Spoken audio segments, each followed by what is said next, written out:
Now that I'm a grown up, I don't sing it because I don't understand what it says, what it means. But it is a lovely song. Do you know that song? No. Tukutendereza. Tukute. That's how it starts. I don't know that song. Tukutendereza, yeah. Yesu. Yesu. Yesu. Mwana gwendigo. Do you actually know the words? Well, yes, the thing is, we don't want to make fools of ourselves. So we're just going to hum. So you get to the words that you know. Yes. Well, yes, it's Bantu, and we know the Mokozi bait and so forth. And Wokovu bait we can get, and Tukutendereza. Yes, that bit we understand. Okay. But the others, yes, Mwana Gandika, that one I don't get. Sounds like an interesting. Well, sounds like a nice. Well, song. if you have, it was grandparents who belonged to the revival movement. Every time they got together, that is a song they all sang. In fact, it even became a greeting. Tukutendereza? Yes. Really? Yes. Bwana siwe sana, Bwana siwe, tukutendereza. Yes. That one, it's like a badge of honor, yani kundani. Yes. Yes, you're not just on the mix, on the periphery. Tukutendereza, you're good. Yes, you, proper brother. So what made you think of that song this morning? I heard it playing on the radio. Voilà. By the way, that particular lake at Capital Center, they've sorted it out. They've sorted it out. They drained it. They drained it. Now they just let the holes. Oh, okay. But then there's a new issue. There's a crater that has been formed, according to our social media producer, Brian Amulioto. When you're coming from City Cabanas towards the CBD, at the General Motors footbridge, a lane has been dug up. And there's no sufficient signage. So a motorist who was just... The last time I passed here, I was on this lane. And I'm on the slow lane. Found himself on the slow lane. And there's no signage? Not at the beginning, apparently, according to Amulioto. Put it this way. Or maybe there was signage and this person If you're came talking and just signage, went with the signage. you will know there is signage when you enter that particular ditch. Such things weak me, I beg. Got into the ditch. Imagine. Many more people are going to do that this morning. It's raining, it's still dark, and the days are longer. So, rather, the nights are longer. So, it's going to be dark for some time.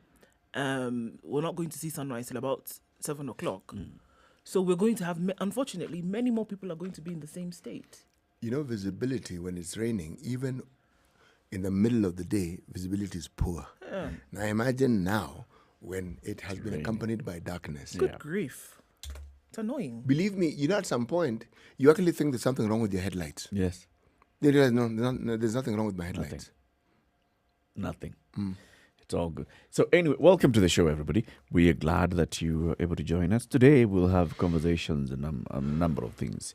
One, we have over 2,000 people on home-based care for COVID-19. Now, I'm saying that because I know we have over 2,000 people in hospital. We have about 2,000 people who have been hospitalized. And of course, it's always many more, around 3,000 or so, who are in home-based care for COVID-19. Dr. Kithenji Gitahi, who is the CEO of Amref Africa, released a video over the weekend that has been doing the rounds, where he's talking about what you need to watch out for, especially when you're dealing with the elderly and people above a certain age, all right? The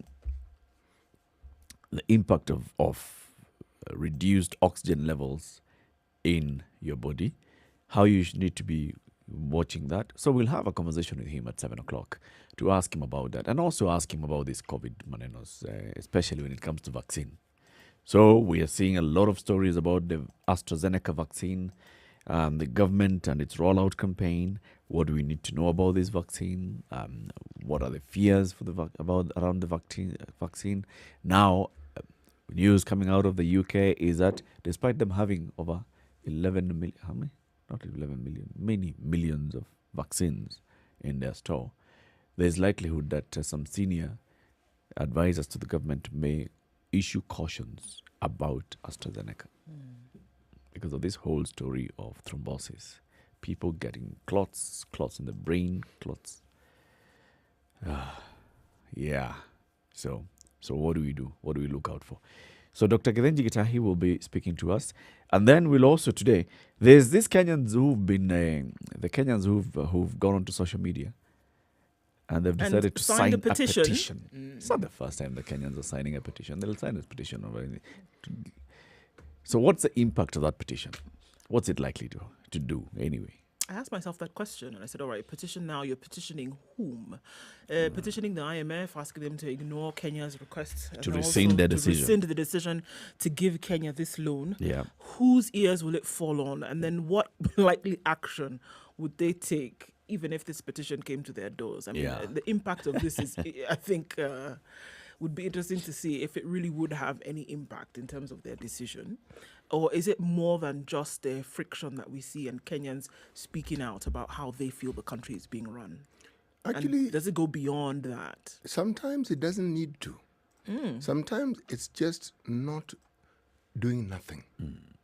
Exactly, that's what I was saying. I mean, it doesn't need to go to the point of a decision. No. At this point, what it is just you're showing your frustration, or you're actually now an outward expression Let of your this. voice be heard. Yes, let your you've voice done. be You heard. haven't sat back and just allowed yourself to be a sitting victim. Yeah. You spoke out about an injustice you saw. You are doing something about it. Yeah. It's not insignificant.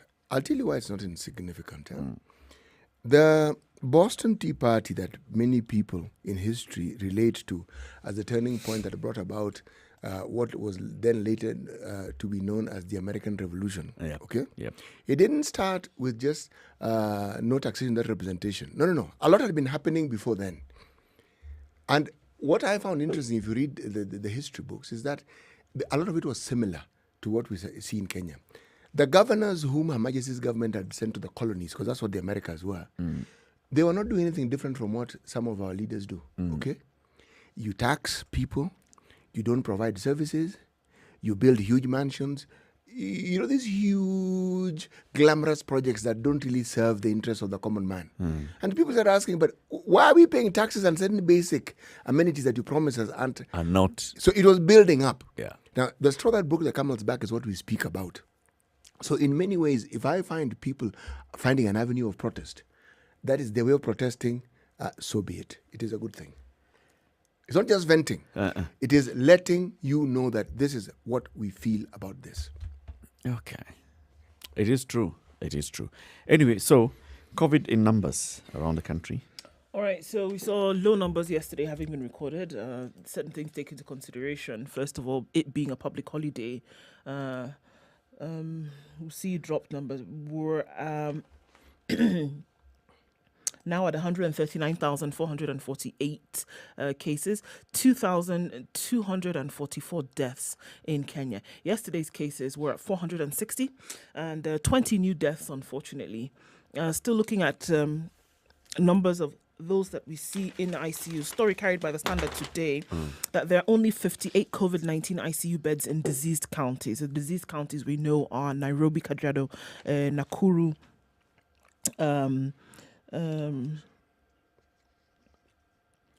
Kiambu. Sorry. Sorry, I was looking at something else at that point. But what they're saying is that now, zone under lockdown, the number of ICU beds is just at 58, and all of them are currently occupied. 200 is the number of COVID-19 patients in ICU as of April 5th, 2021. There are no public critical care beds available in the 5 counties declared as diseased by the president. COVID-19 patients in need of critical care in these counties have to scramble for the 58 ICU beds that are currently fully occupied and only available if one is discharged or dies. We'll look more into that story as we look through the review, but that's just an indication of where we are now.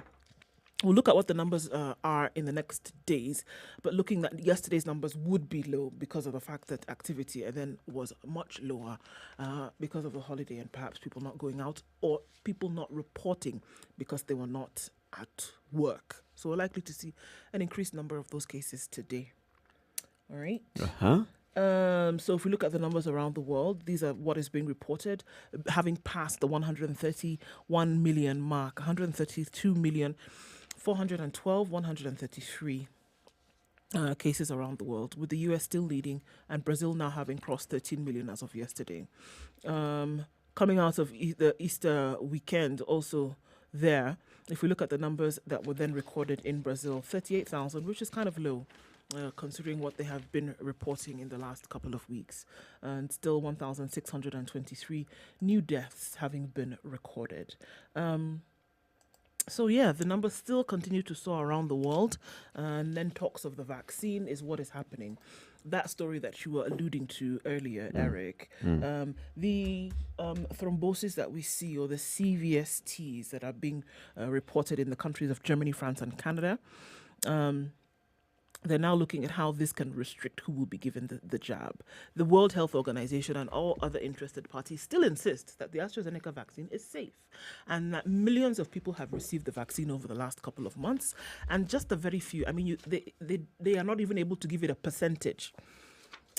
It's off the chart. They can't even get to a 0.0003% of the numbers of people having been vaccinated, those who then get blood clots. It could be coincidental because of a pre-existing condition that they had, and not necessarily because the vaccine was causing this. Again, they are saying that it is not proven, but it is possible that the vaccine would cause blood clots in certain people because of something else that was present in their system. It could also be a point of concern, because by the time you're saying, yes, 9 people have died of this particular issue, thrombosis, and all these 9 had received the COVID vaccine, it could be early signs. For sure. You know, there are people who have said, all right, so, yeah, maybe those ones were hard hit immediately. Maybe many more are going to get hit in future. You know, all these questions, like Citi keeps saying, these are questions that will emerge at this particular point, and thorough investigation is required, and at the same time, necessary caution is also required. You know, if you look at what qualifies as what we call an adverse event, it's not just adverse. There's serious, and there's very serious. These are things that people who are involved in research, whether it's in vaccine production, whether it is any medicinal product, they expect it. They're not surprised. They actually expect it. And that's why they over time they've learned to categorize it. So is it as a result of a reaction to the drug? Is it as a reaction to certain elements within the drug? Is it coincidental, as in that reaction was there all along, but because of the keen attention that is being paid to this particular product, you can then now see it when previously you wouldn't have seen, because that deep scrutiny wasn't there. Yeah. They will continue. And then consider also, when you find the rollout of these other vaccines, when they become commonplace and they are in as large a number as that of AstraZeneca, you will see similar things. Do not think you won't. You will. Even the ones you are being told, okay, it's a one-off, okay? You simply get one dose and you're fine. Believe me, when it is rolled out on large populations, you will get not necessarily blood clots, but something will come out. You will have the people who have headaches, right? Severe headaches for a couple of days. You will have the people who present with fever. You will have people who present with nausea and other kinds of dizziness and things like that. It may not be reported because it seemed to be normal, like the blood clots that we are seeing being reported. Yeah. But you will have that. You will have people who have adverse effects, and I think we know this. That's true. However, death. Death now takes the concern to another level. That's very severe. It's not just severe. That one halts rollout. You know, what is called mild reactions, as for instance, if you say you're inoculated and you're feeling sore, that is anticipated. Yeah. A mild woozy headache feeling, consider. Okay. When it goes beyond then, concern. Now it starts becoming a concern. That's when now the red flags are coming up and saying, let's look at this thing a little more, shall we? Yeah. When it gets to death, now concerns rise even more. Yes. Death, no, not even concerned. You halt it. Yes. It's Kenya's biggest conversation, the Situation Room, 17 minutes after 6. Time for us to take a break and also alert you that our live streams are up. SpiceFM KE, YouTube, Facebook and Twitter. As we take this break, Remember, we're talking about jobs. These are difficult times, and many people have lost their jobs. Many people are looking for jobs. Jobs are being advertised by some organizations that are still looking for employees and workers. So go to jobs.standardmedia.co.ke. You'll find a number of jobs listed there. That's jobs.standardmedia.co.ke. You'd be able as well to register.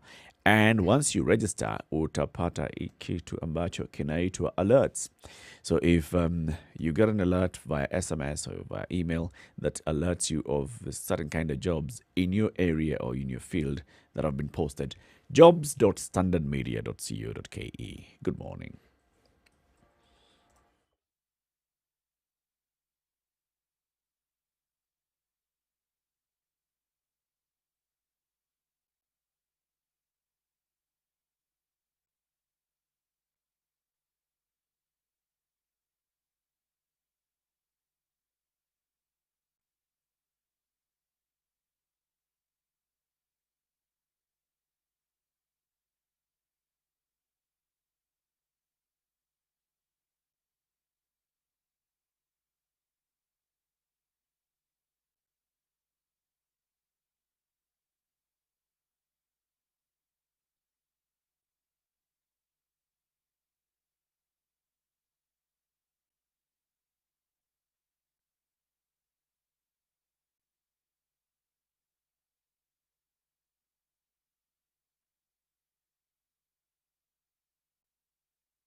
It's raining cats and dogs in Nairobi this morning at 17 degrees, however. Go to highs of 28 and lows of 17. The rain likely to continue for most parts of the morning. Light rain in Nyeri at 15, highs of 23 and lows of 16. It's 23 the high in Nakuru today. It's also raining there at 15. Clear skies, however, in Eldoret at 14, highs of 24 today. 28 will be the high in Kisumu, mostly cloudy at 20. Mostly cloudy conditions at 18 in Kakamega. We're going to go to highs of 26 there and lows of 15. 25 will be the low in Mombasa, where it's raining at 26. It's also raining in Malindi at 27, highs of 32, lows of 27 today. 24 will be the high recorded in Kampala, rain showers at 18. And coming down to lows of 18 as well. Light rain, 25 at going to highs of 31 in Dar es Salaam. We will see clear conditions in Johannesburg at 13, highs of 23 and lows of 13. Mostly clear conditions in Lagos at 28, going to highs of 33 and lows of 27. It's clear in Kinshasa at 25, highs of 32 and lows of 24.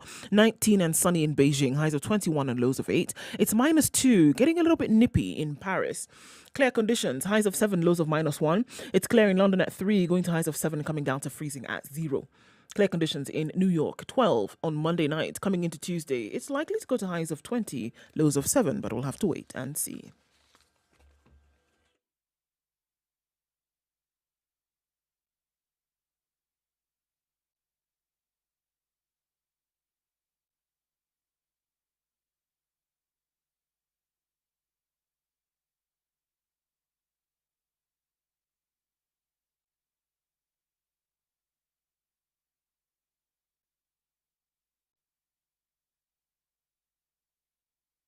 All right, 21 minutes after 6. Who's online? Jeez, everybody. Yeah. Okay, so good morning on Dicho. Morning to you, ladies and gentlemen. Yes, getting you loud and clear in Kwamtusi Mwengi. Good morning. Eriko Nambanane. Okay. Good morning.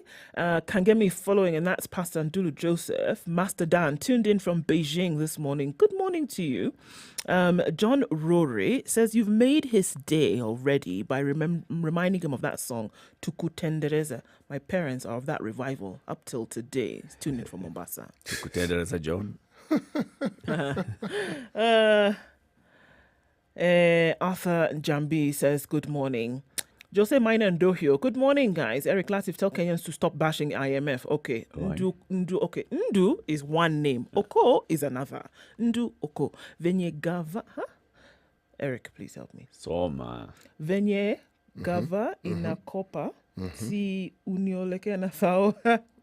Okay. Kole. Yes, as the government borrows. Fulizia, yeah. See, let us have a similar arrangement. Oh, I be the he's the government. Yes, you are the government. IMF. Yeah, No, IMF. yeah, you are IMF. Do him a thou. Okay, huh? All right. Just to sort out the weather.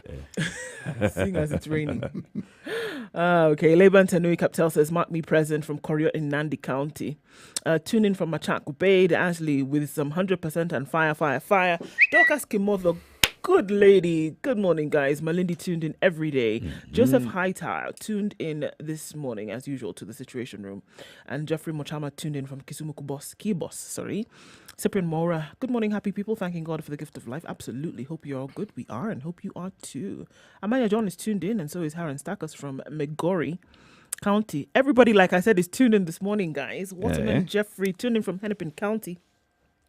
Justine NM is asking what the frequency is in Voi. Voi hapo katikati, you may not get us because our frequency is in Mombasa, and that is 87.9 from Mazeras. So depending on how far you are from Mazeras. Okay, 87.9 is what you should try and see what you get something, okay? Daniel Mwenjes tuning from Esirulo, Outer Esirulo to be specific. And Gasheri Wambijwe, good morning, Indu City Eric, well tuned and appreciating every bit of the discussion. Asante Sana, you people are amazing and the best. Hey, wow. Great Please attitude tell this that morning. to the president. It's good. Rogers Lai tuned in from County 001, which is City. So you all know. And good morning, everyone. Spicing up Mombasa. Hint, it's at the coast. Voila. And that's where Robertson Bogo is tuned in from. Okay, so got a read from Washira Wilfred. Good morning, guys. Now, I'm notoriously committed to the petition against loaning Kenya any extra set. The IMF may not act positively, but lenders will think twice next time Kenya goes begging. And he says, Geshogo, it's fine. All right, Wilfred. So you've signed the petition, I assume. Notoriously committed. Okay. Well, we can see. Cartel is tuned in from Mombasa, Kenya, and Charity Mine is tuned in from Nakuru. Dorcas Kemova says it's not raining in Malindi, so the International Met is lying. Probably the rain is about to start. Use Kenya Met. They can see from and that is Dorcas. The sky. Dorcas is our Kenya Met. Yes. Good morning, everybody. It's not the current weather that we talk about. It's impending. Yes. So wait, give it Dorcas. 10 minutes. You'll see drops at your window. Dorcas. City. Today's proverb. The leopard. Ooh, I like leopards. Leopard does not travel without its spots. I told you yesterday, wait for today's program. I've been anticipating this for some time. Yes. The I liked leopard it. Does not travel without its spots. Sea leopard, sea spots. Sea spot. Sea leopard. Well, not necessarily, but okay. Sea spots. Expect leopard. Expect leopard. Somewhere around there. Sawa. Let's look at the headlines. Let's. Okay. On the front page of the Standard, how to save the school calendar. Of course, with the new raft of measures and the lockdown that we see happening in the diseased counties, the question is then what's going to happen when schools are supposed to be open in about a month from now. Reopening date, Kenyans are staring at a possible long closure over rising infections and reluctance to adhere to the containment measures. Parents and teachers are now calling for stricter enforcement. I'm going to read a couple of quotes there from Basic Education PS Julius Dwan. Teachers who will not have been vaccinated will be exposing themselves. But we also have noted that parents feel their children are safer in school and they are encouraging points for reopening. So as in those points are encouraging. Not that parents are encouraging points, but those particular points are encouraging for them to now open schools. All right? Already we had this long closure of 10 months and they were just rejigging the calendar and seeing how by 2023 January we would be back on track with also the new system of 6-6, so now schools are staring at another crisis of prolonged closures if the new COVID-19 containment measures are not fully enforced. With fluctuating positivity rates, increasing community infections and carelessness amongst Kenyans, parents and teachers unions are concerned schools may not open on May 10th as scheduled. Last month, President Uhuru Kenyatta suspended all physical teaching, only exempting candidates sitting examinations. The Ministry of Education is banking on vaccination of teachers to boost chances of reopening of schools. The problem being now that even the 200,000 teachers they were hoping would have been vaccinated by the time they were doing exams. We're not talking about all the teachers in the country. We're just talking about those that were directly involved in these examinations. That didn't happen. We don't have the numbers, but it was nowhere near. 400,000 people have been vaccinated in the country so far. Sorry, up 300,000 people have been vaccinated in the country so far. There is no way 200,000 of them are teachers, right? So the numbers were quite low, even for the expectation for the exam period. And they're looking at this as a good thing to say, if as many teachers could be vaccinated as possible, it would be a good point for the opening of schools. Yeah. But that has not happened. And they're a bit worried about this, to say that we had hoped this would... What exactly are they worried about? It has not, the vaccination has not happened, and they don't know if it will happen by the time schools are opening. Okay? No, I still don't get it. You don't get why they are worried. We don't get why they're worried. That they thought that it would be a line of defense, and it was a good point for them to open Yes. schools if the teachers, at least who are on the front line, have been vaccinated. Look, this is what happens when you mix up your communications. Mix up is that you lack clarity. What was the communication that we first had? Frontline workers. Yep. Is that not so? Yep. Teachers are among the frontline workers. Yes. But this was when teachers were in school, students had gone home, exams were in place. So where were the teachers? In school. Not necessarily. Oh, students have gone home. Yes, remember? Schools because closed. School Teachers- closed. So teachers where were home. Yes, thank you. Now, see, the 200,000 teachers we're talking about were still on the front line, because now they were talking about those who are going to be involved in Iyo examination. tennis story. Dr. Julius Juan, the PS, should be telling us this is how we reached out to our teachers. Communicated to all the teachers in the schools. They have the schools. They know the schools. They even know the teachers. Okay, They so know let me the tell you what teachers. he said. Basic Education PS, Juan Julius said that they will consult Uh-huh. with the Ministry of Health Uh-huh. on the way forward at the right time. Nonsense. Wait now, why it's like you're angry? No, Yes. but Let me he's tell right. you what he said now. Why are you Okay. annoyed? In the next 2 weeks, we shall be consulting widely on this In matter. the next what? 2 weeks. Uh-huh. Why 2 weeks? Why do you people want to shoot the messenger? No, while we're at it, why not make it next year? Why consult at all, my friend? Look, you know who the teachers are. When you needed the teachers to go back to school in preparation for reopening of schools, you got them. Because They you came knew where back. they are. Now, you just needed to get the vaccine. You know who the teachers are. Talk to them. Hey, remember, we shall be consulting the Ministry of Health to know No. what should. What do you need to consult? The Ministry of Health has already said, here are the vaccines. They are available. Teachers come, vaccinate. You are in charge of the teachers. You're in charge of basic education, early childhood education. Talk to your teachers. The people they should be Tell the talking- TSC, Yes, thank get you. the teachers, let the teachers get vaccinated. Yes. Ping, ping, ping. If they Full were talking stop. to us about talking to the TSC, I would Story. understand. But Mainly these are the staff Ministry of consulting. Education. Gobbledygook. Have you people finished vexing? Yeah. It's not Can I vexing. finish the story? There's more story. See, they have not been vaccinated. The stakeholders have issues also.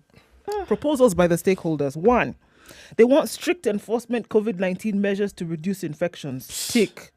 2, vaccination of all teachers ahead of May 10 reopening of schools. That's not going to happen, because even the next batch, the Ministry of Health is still consulting as per when Oxford will be able to bring more.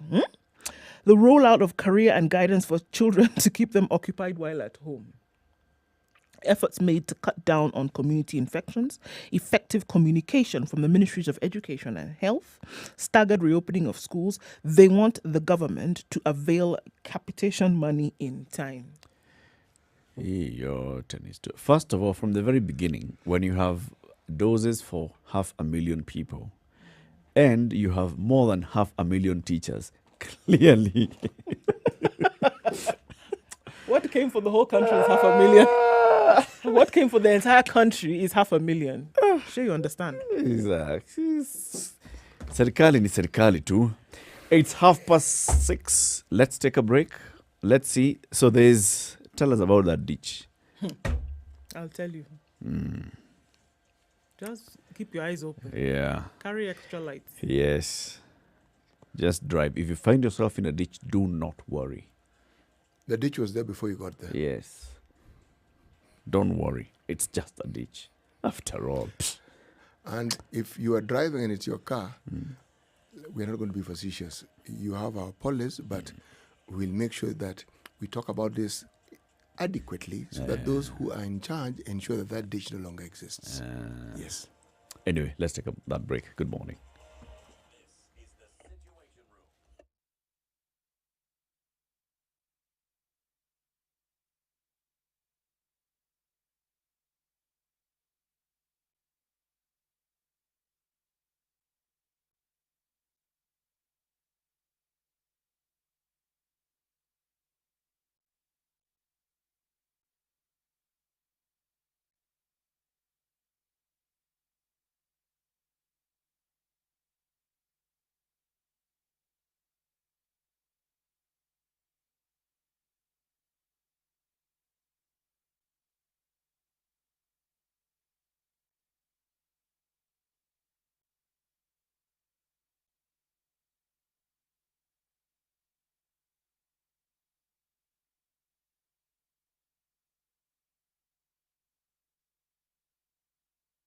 Okay, so it does look already crazy on Mombasa Road this morning. Right around General Motors, there is a ditch where a lane was yesterday. And that means that now we're reducing traffic to about one lane outbound on Mombasa Road, right around General Motors. We had a couple of fall-ins into the ditch this morning. So please approach with caution. And I don't know why there's no signage there, but I guess it's a call for signage so that people can know what is happening right there. Jogger Road is not looking bad this morning. There's a lot of traffic coming out now. Tuesday, and everybody's back to work and back to their normal business, at least within the county. So let's look out for Jogo Road. Let's also look at what's coming off of Thika Road in a bit. We'll have more information, but now it doesn't look too bad. It's raining heavily, whichever way you're coming from. Visibility is actually low, coming from Westlands, further on out from Kikuyu. So please, fog lights up, guys, and an extra light if you have it. Let's look in about half an hour and see how this may have changed. Talk to us if you get in a jam, literally. SpiceFM KE on Twitter. Text on 40127. Let's see how we can keep things moving this dark, rainy Tuesday morning.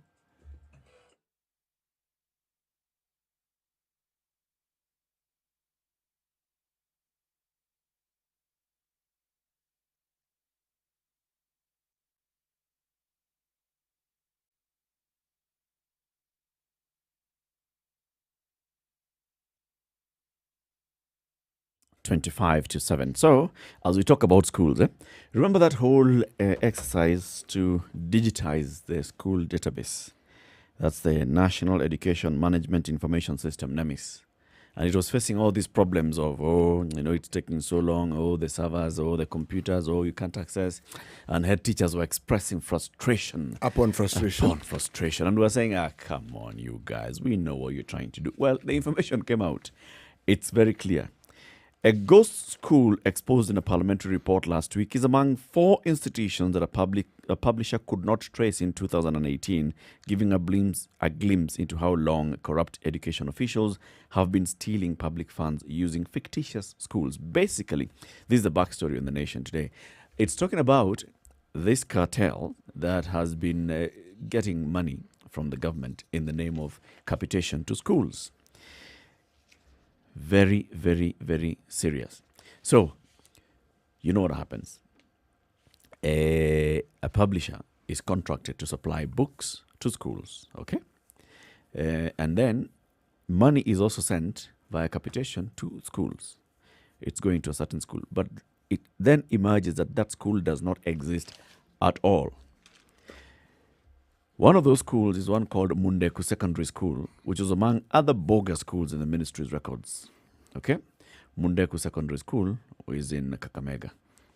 Other schools are Belgut Kaptugen Starehe Boys in Belgut Sub-County, Kericho, which was recorded to have 152 students.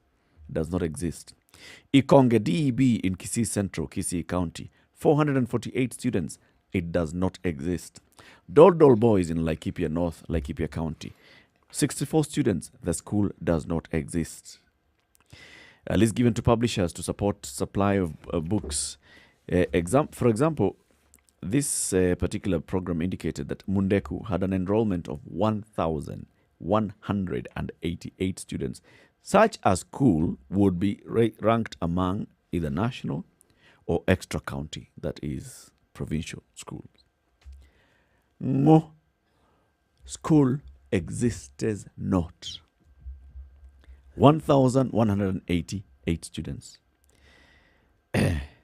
Considering that government allocates 22,244 shillings per learner in the secondary school.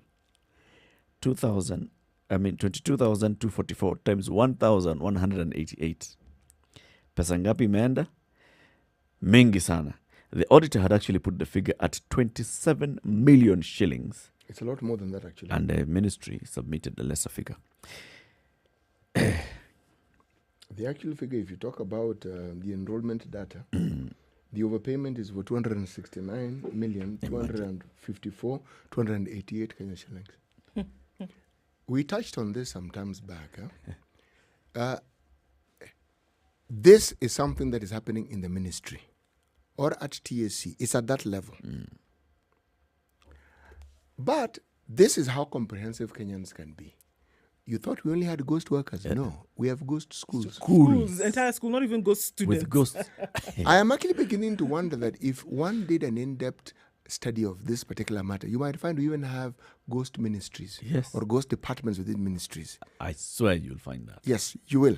You know the ministry exists, but within that ministry, there'll be departments. There's a directorate of blah, blah, blah, blah, blah, and an allocation for it, which goes to it every single year or month or whatever period it is that money goes to. I see it happening. Look, if you can actually have a school, and it's not 1 year, 2 years, over a number of years, yes, and it receives capitation from the government, it is keyed in, money is sent to a certain account, there's a BOM. You may even find that that account that has been set up, that account also has instructions. Yes. Money the bank goes isn't going to take way. too much of a fuss. See, the account is a school. If it's everything is in order. Now, what does that tell you? It tells you that it's somebody with the knowledge of how that system works, knows exactly what needs to be done, what won't raise eyebrows, yes, and how it ought to be done. You know, is there a school with 1,000 students? No. Nope. 150, high 400 maybe. There's this one with 1,100. But now, you see, that's now where you start raising eyebrows. Surely. Yes. At least this one with 64 students. You No know, one's going to kick off us. Dull boys. Yes, and they choose the areas well. Dull. Somebody asked dull. For the last, is it in the country? You told yes. It's in hardship. Laikipia. Oh yes, pastoralists. Oh, okay. Not many students. Okay, densely populated area. Yes, you'll have many students. Yes. Somebody has access to data, and make sure they key in things which are credible. At a casual glance, say, this is possible. This makes sense. And also, with every year, schools do increase. So they also know this. So they also play that game. Yes, the actual schools that have been built, they are virtual schools that they've added onto it. This matter is not coming up now. No, this matter came up before. It did. And the Ministry of Education has done nothing. Well, again... The people who are responsible for this, basically, But Eric, there is consistency here. Remember, we have an arm of the ministry that supervises and analyzes the suitability of learning institutions, yes, both public and private. Yes. And this group even writes reports. Remember, precious talent. A report had been written prior to the disaster that we saw. Yes. It had been written, and there was condemnation. They had suggested steps that would be taken. They were not taken. Immediately following that disaster, there was a big hoo-ha around the country. There was a lot of drama, movement. Did anything come out of that movement? The answer is a resounding no. So, am I surprised that this is coming up? I'm surprised that it is this little. But let me withhold my surprise, because I'm sure with further investigation, a lot more will come to light. You will find that actual 500 million shillings goes every year. Yes, easily. And it's been going on for some time. Yes. Now you tell me, if we were to start looking at this, would we also not find that if we went to the Teacher Service Commission, we may also find that there are very many people who are whose fees, whose salaries are being paid, and they really don't exist. They don't exist. It's going to get worse. This whole new, they bill to amend the Education Act, so that now we bring in school managers, okay, in addition to head teachers. I've seen an opinion piece here penned by Benjamin Sogomo. Benjamin Sogomo was a former TSC boss. Yes, he was. Benjamin Sogomo. He says, a rethink is necessary on the proposed changes to the basic education law. He is raising concern about this move by the Education Ministry, which says we are now going to have a manager of a school. Because CBC is going to be so busy, it's going to be so we don't need to have a headmaster managing a school. A headmaster will just focus solely on student welfare. No. But matters of administration and everything else will be done by a manager who will be appointed by the ministry. So Gomo is saying, first of all, being appointed by the cabinet secretary means that this manager is an employee of the Public Service Commission. Yes. Teachers are employees of the Teachers Service Commission. Yes. So already, number one. You know, you're going to, even as you're and saying then it, you have boards of management. Yes. Boards of management, like you, for example, Bona Chairman, you have a lot of say in how the school is run. Yes, you do. Working with the school It's head. consultative through and through and through and through. So now when you have now a school manager, who is going to be listened to? Who is going to have the final say is on it the this chair matter? of the BOM? Is it the school manager? Is it the principal? Too many cooks spoil the broth, if you ask me. By the And way, that's what you're by the looking time at someone now. becomes a head teacher in a government school, even a deputy head teacher, you are trained. There's training for it. Yeah. Administration is taught. When you do an education course, you are taught administration. You're actually taught. So it's not that they don't know. How then are you saying that you're giving someone the authority to run the school, okay? Or you're giving them the opportunity to run the school, but you don't give them the authority and the power to run the school? Because the moment you remove administration, you remove the power of running the school. They from the don't person. have that. Yes. And then the job of the head teacher now is lessened. He becomes a discipline master. No, actually, what on earth that person going to do? Yeah. Because a head teacher gets to that point where they are no longer teaching, but because they understand what teachers do, they have been teachers. They understand, they have been taught psychology of learners. Psychology they is know part everything. of it, yes. And they also have been taught how to manage an institution. Now you bring in somebody who's a clerk somewhere to come and become the one who's to run a checks. school, to manage a school. Eric, first of all, Jokers. teachers, believe me, even if you're a head teacher, it is required for you to teach. You shouldn't lose touch with the classroom experience. Otherwise, you will be out of touch, believe me. Yes. You need to have at least a class or two that you teach in. This one, I don't know who, these newfangled ideas that pie in the sky, sort of like that, I don't know who comes up with these things. And what is their thinking? What, you're trying to create employment? You don't need to create employment in this way. You're assuming that it's being thought out properly. It'll cause so much confusion. The That's what I'm saying. moment the head You're teacher of the doesn't have a lot assumption- of authority, they'll set back. It You have brings the assumption that issues. it's being thought out properly, and it clearly is not. No, I think it's been thought out. Somebody wants his confusion. Yep. Somebody, when there's that amount We've of just talked confusion- about capitation and all. That Somebody wants- capitation goes somebody- to the person who's an appointee of the CS. Yes. Okay. Somebody wants this confusion. Within that confusion, they'll be able to do what they like, because the authority that the head teachers normally have, even if you are a government or a official or a politician, there's a limit to how much you can threaten a head teacher. Yeah. Yeah. Because they know very well there's very little you can do to them. Yeah. And now head teachers have recently been now forming their own associations, secondary school heads association, primary school heads association. They're becoming a stronger voice. There are powers, but And independence. They are gaining some sort of independence. We need to clip those powers and those wings of theirs. Bring in somebody over them. Exactly. These are the fun. Anyway. It's 6:45. Time for a quick break, and then we look at other headlines.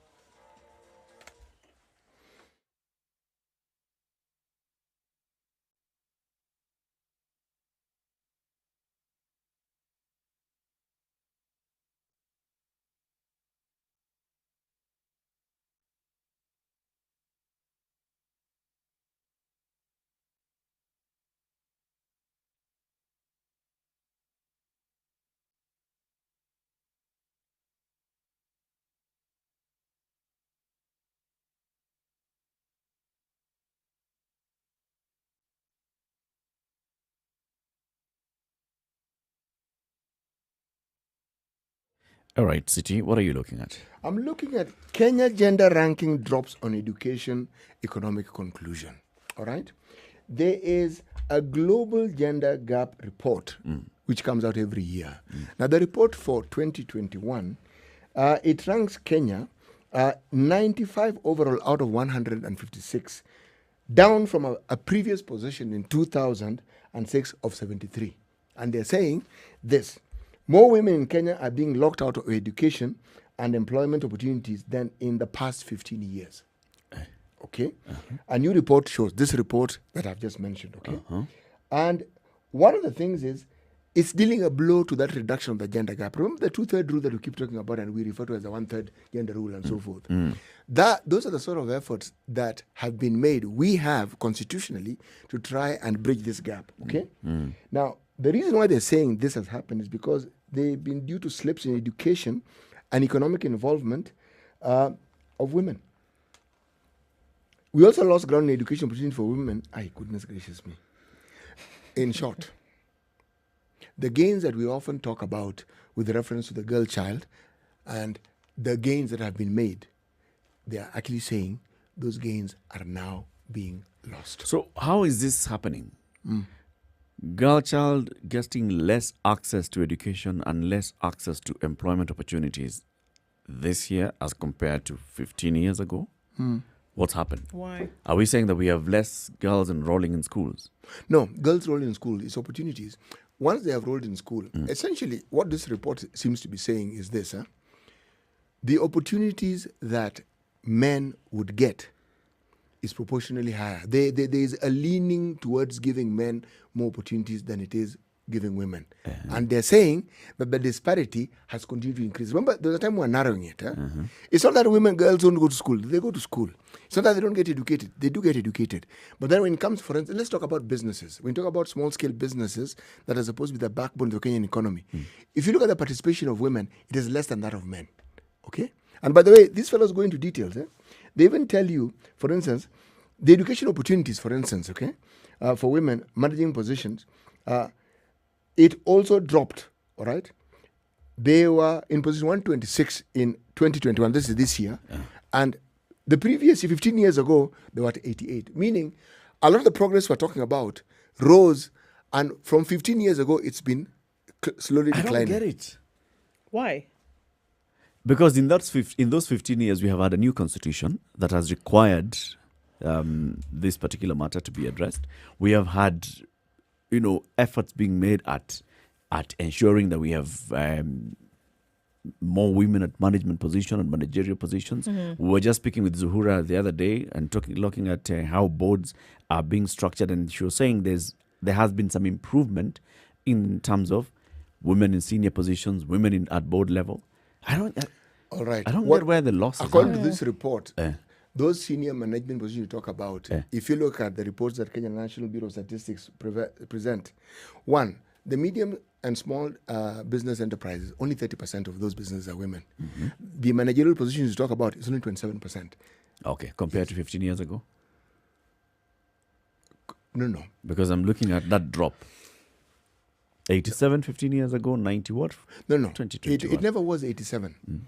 It never even got to 50%. No, I'm saying 87, position 87. If you're talking, I'm talking about position. They look at a global index and say, look, there are 156 countries that we're looking at this from, okay? At a certain point, right now, we are at position 126, specifically for opportunities in education. They're saying right now, in this year, you see the report is taken in 2020, given in 2021, the opportunities that girls have dropped. But let me give the example. We've actually seen it in the COVID year. We have seen many young women dropping out of school either because of pregnancies or because they've gotten married or whatever other reason. The casualty due to COVID, the numbers among young women has been more than it is among men. Sure. That's to begin with. That puts them at a disadvantage. It does put them at a disadvantage, all right? But even if we look at the opportunities that had presented themselves earlier in terms of, one, education opportunities, girls being able to go to school, girls being given positions of management and senior positions in organizations, yes, what it was, it's not that it has declined sharply. It means what it was 15 years ago is not what it is now. The numbers have gone down. Why is it an issue? It would be expected that if it was 15 years ago, if it was 88 out of 156, my friend, in terms of ranking, it should have been maybe 50, meaning we should have improved. Should be improving. Yes. Unless we are saying that other countries are improving much faster than we are. I'm still at a point where I'm at a loss at such kind of regression. It's a big deal now. We're looking at all the things that have been done, or at least moves that have been made to avert exactly what we're seeing as a result of this report. Have been quite some. I would look. I'm not surprised. I'm not surprised that the factors still remain. What I'm surprised at is that it is still so heavy, even now. Look, That it seems like we are doing worse. Nothing. no, we are doing worse No, because not you see, nothing, but have taken steps backward. small and medium-sized enterprises are predominantly owned by men. We're saying only 30% of these businesses are owned by women, okay? Kenya National Bureau of Statistics. If you look at those, they say the female-owned businesses employ 75% women, all right? Whereas the male-owned businesses only employ 20% of women. And if the male-owned businesses are 70%, then it means numerically the women are already disadvantaged. I hear all that, CT. I'm just looking at 15 years ago versus 2020. And I'm thinking within those 15 years, we've had these moves in the Constitution. We've had a government policy that says that there shall be preferential treatment given to women-owned companies. And many women-owned companies have been registered in those 15 years, Yes, in the last they- 8 years yes, they have. of the Jubilee administration, Yes, that they have have. taken advantage of AGPO.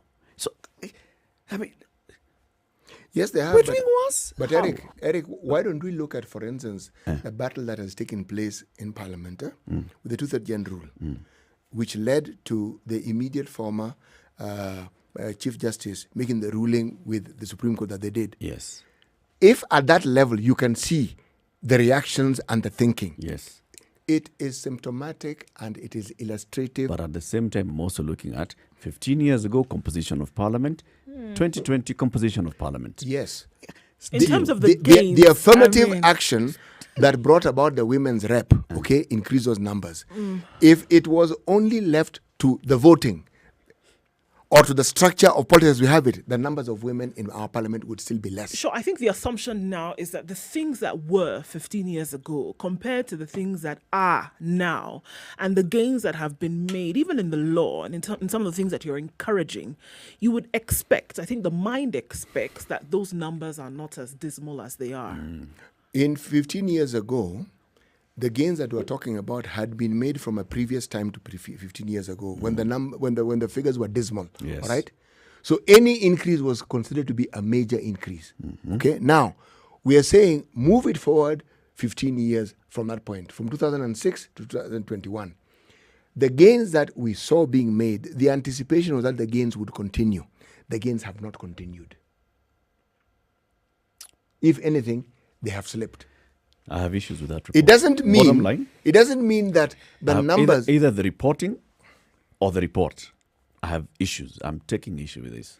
I honestly would. You know, the thing is, I don't know that we would say that the results would be slightly skewed, but for me, I would think that there would be more gains, even from stories that we've heard or positions that you see women being in today. Not taking into consideration the COVID year 2020, we know for a fact that so many opportunities were lost as a result of thousands of young girls being pregnant. Yeah. But if I think of the gains that have been made in the last 10 years, positions that women have entered into, positions that they never would have seen 20 years ago, I would have thought they would have been on the increase. Yes. So I have an issue with it. No. Please understand, the rankings have to do with not just one factor. All right? As Eric pointed out, other countries may be doing better than us. Okay? And if they're doing better than us, let us say we maintain the status quo and they're doing better. Our ranking would fall. We're still driving at 70. Others are driving at 120. 80. Yes. So what do you expect? Okay. It's not that we haven't made gains. We have made gains, but we have not moved proportionally ahead at the rate that we started off. So this is a comparative report. It's a comparative report. Okay. Yes. It's not saying that there So have been a no gains report made. where it's showing what bad Kenya though. did on its own would be different. But though, I still have... Anyway, let's look at another headline then. Okay, so Kenyans hit by lockdown need help, Uhuru was told yesterday. Leaders from the 5 counties under lockdown have appealed to President Uhuru Kenyatta to come up with ways to cushion those affected by the COVID-19 containment measures. All right. MPs, of course, allied to DP Ruto, of course, and it would have to be reported that way, condemned the state of the economy and loss of livelihoods by people in the one-zone counties of Nairobi, Machakos, Kajiado, Kiambu, and Nakuru. Speaking in Nairobi yesterday, the leaders represented by Nakuru Senator Susan Kehika, Kikuyu MP Kimani Ichung'wah and Dagoretti South's John Kiarie called for measures, including shelving the planned referendum to cushion those who have been affected by the lockdown. They asked the president to set up a lifetime fund to offer stipends for food rations to a minimum of 4 million Kenyans in the 5 counties. In as much as we respect the advice given to him by health experts, Uhuru now, these measures will adversely affect the livelihoods of millions of people. We are overwhelmed by calls and text messages from people asking for food, rent, or other basic needs, according to Ms. Kehika. She said the president owed people and their families a duty of care. It is indeed his responsibility as head of state to ensure he is not only protecting the health and lives of people, but also their livelihoods and dignity as human beings. Okay. So get on it. Okay. So they keep telling us that the deputy president enjoys the support of 100 and how many members of parliament? Can you imagine if this 129, I'm just throwing in that figure because I think that's what the figure I heard. Imagine if this 129 MPs actually did a sitting in parliament last week when they were going on recess and said, we are not going on recess until we discuss measures to cushion Kenyans. Then there'd be a spectacle. Calling a press conference at a hotel to tell us that the president ought to do something. What is the role of parliament? Do these people understand their JD? Do these people, what sort of idiots do they think we are? The worst kind. You're telling us the things that we understand as well as you do, because we also live in this country with you. We're not visiting. We live here. And we also know your duties. Now is when you're telling us these things. Things we already know and things we already understand. Instead of telling us, this is what we have done, these are the steps we have taken, these are the bills we have passed, these are the things we are doing to ensure that we... Or come up with concrete measures and say, we would like an amendment to this bill. We'd like this to come up. We'd like to. And this is what we're going to do to ensure. Recall Parliament, and this is what we're going to do. But the president owes the country a duty of care. And what do you owe the country? Duty of duty. Anyway, because we are all stupid, we have the leaders that we deserve. We do. Yeah. We do. Sisi tu dio kodoshe. We do. It's okay. Keep it right here. In the next hour, we have more conversations. We'll be speaking with Dr. Gelenji Gitahi, talking about home-based care and what we all need to know when you're taking care of ourselves and our loved ones at home during this COVID-19 period. And also, let's talk about the vaccine. What do we need to know? What fears are these that people have on the vaccine? And we'll open up the phone lines for you to call in and ask him questions with regards to COVID and the COVID vaccine and our healthcare system. This is Kenya's biggest conversation. It's a Situation Room. In the next hour, we'll also be live on KTN Home, 7 o'clock.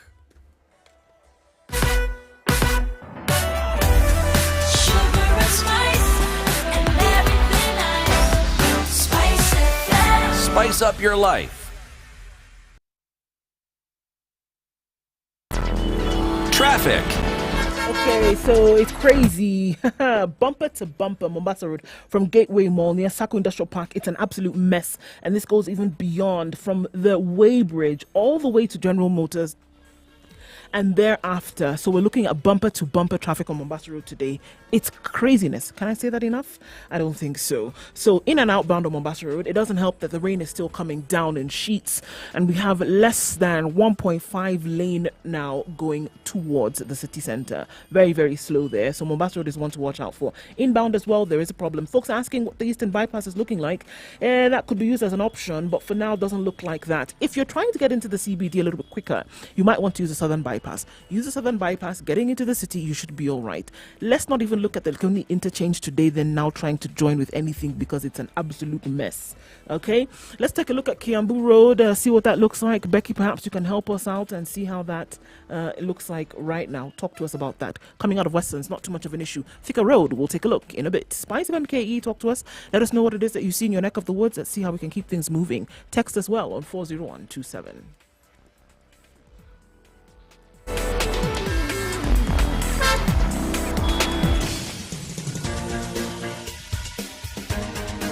This is The Situation Room, the home of hard-hitting political commentary and penetrating insights about the state of the nation. This is a talk radio experience like no other. The Situation Room, a place for hard truths, debates, and elevated conversations. The Situation Room, witty, political, engaging, deep, controversial. In the room, we have C.T. Muga, researcher, academic, seasoned political observer, a fountain of wisdom in these politically uncertain times. Ndu Oko, Nigerian by birth, Kenyan by choice, communications expert, Pan-Africanist, a truth seeker and believer in people power, and Eric Latif, agent provocateur, the man in the chair, seasoned journalist, news hound, a man who believes in punching up, not down.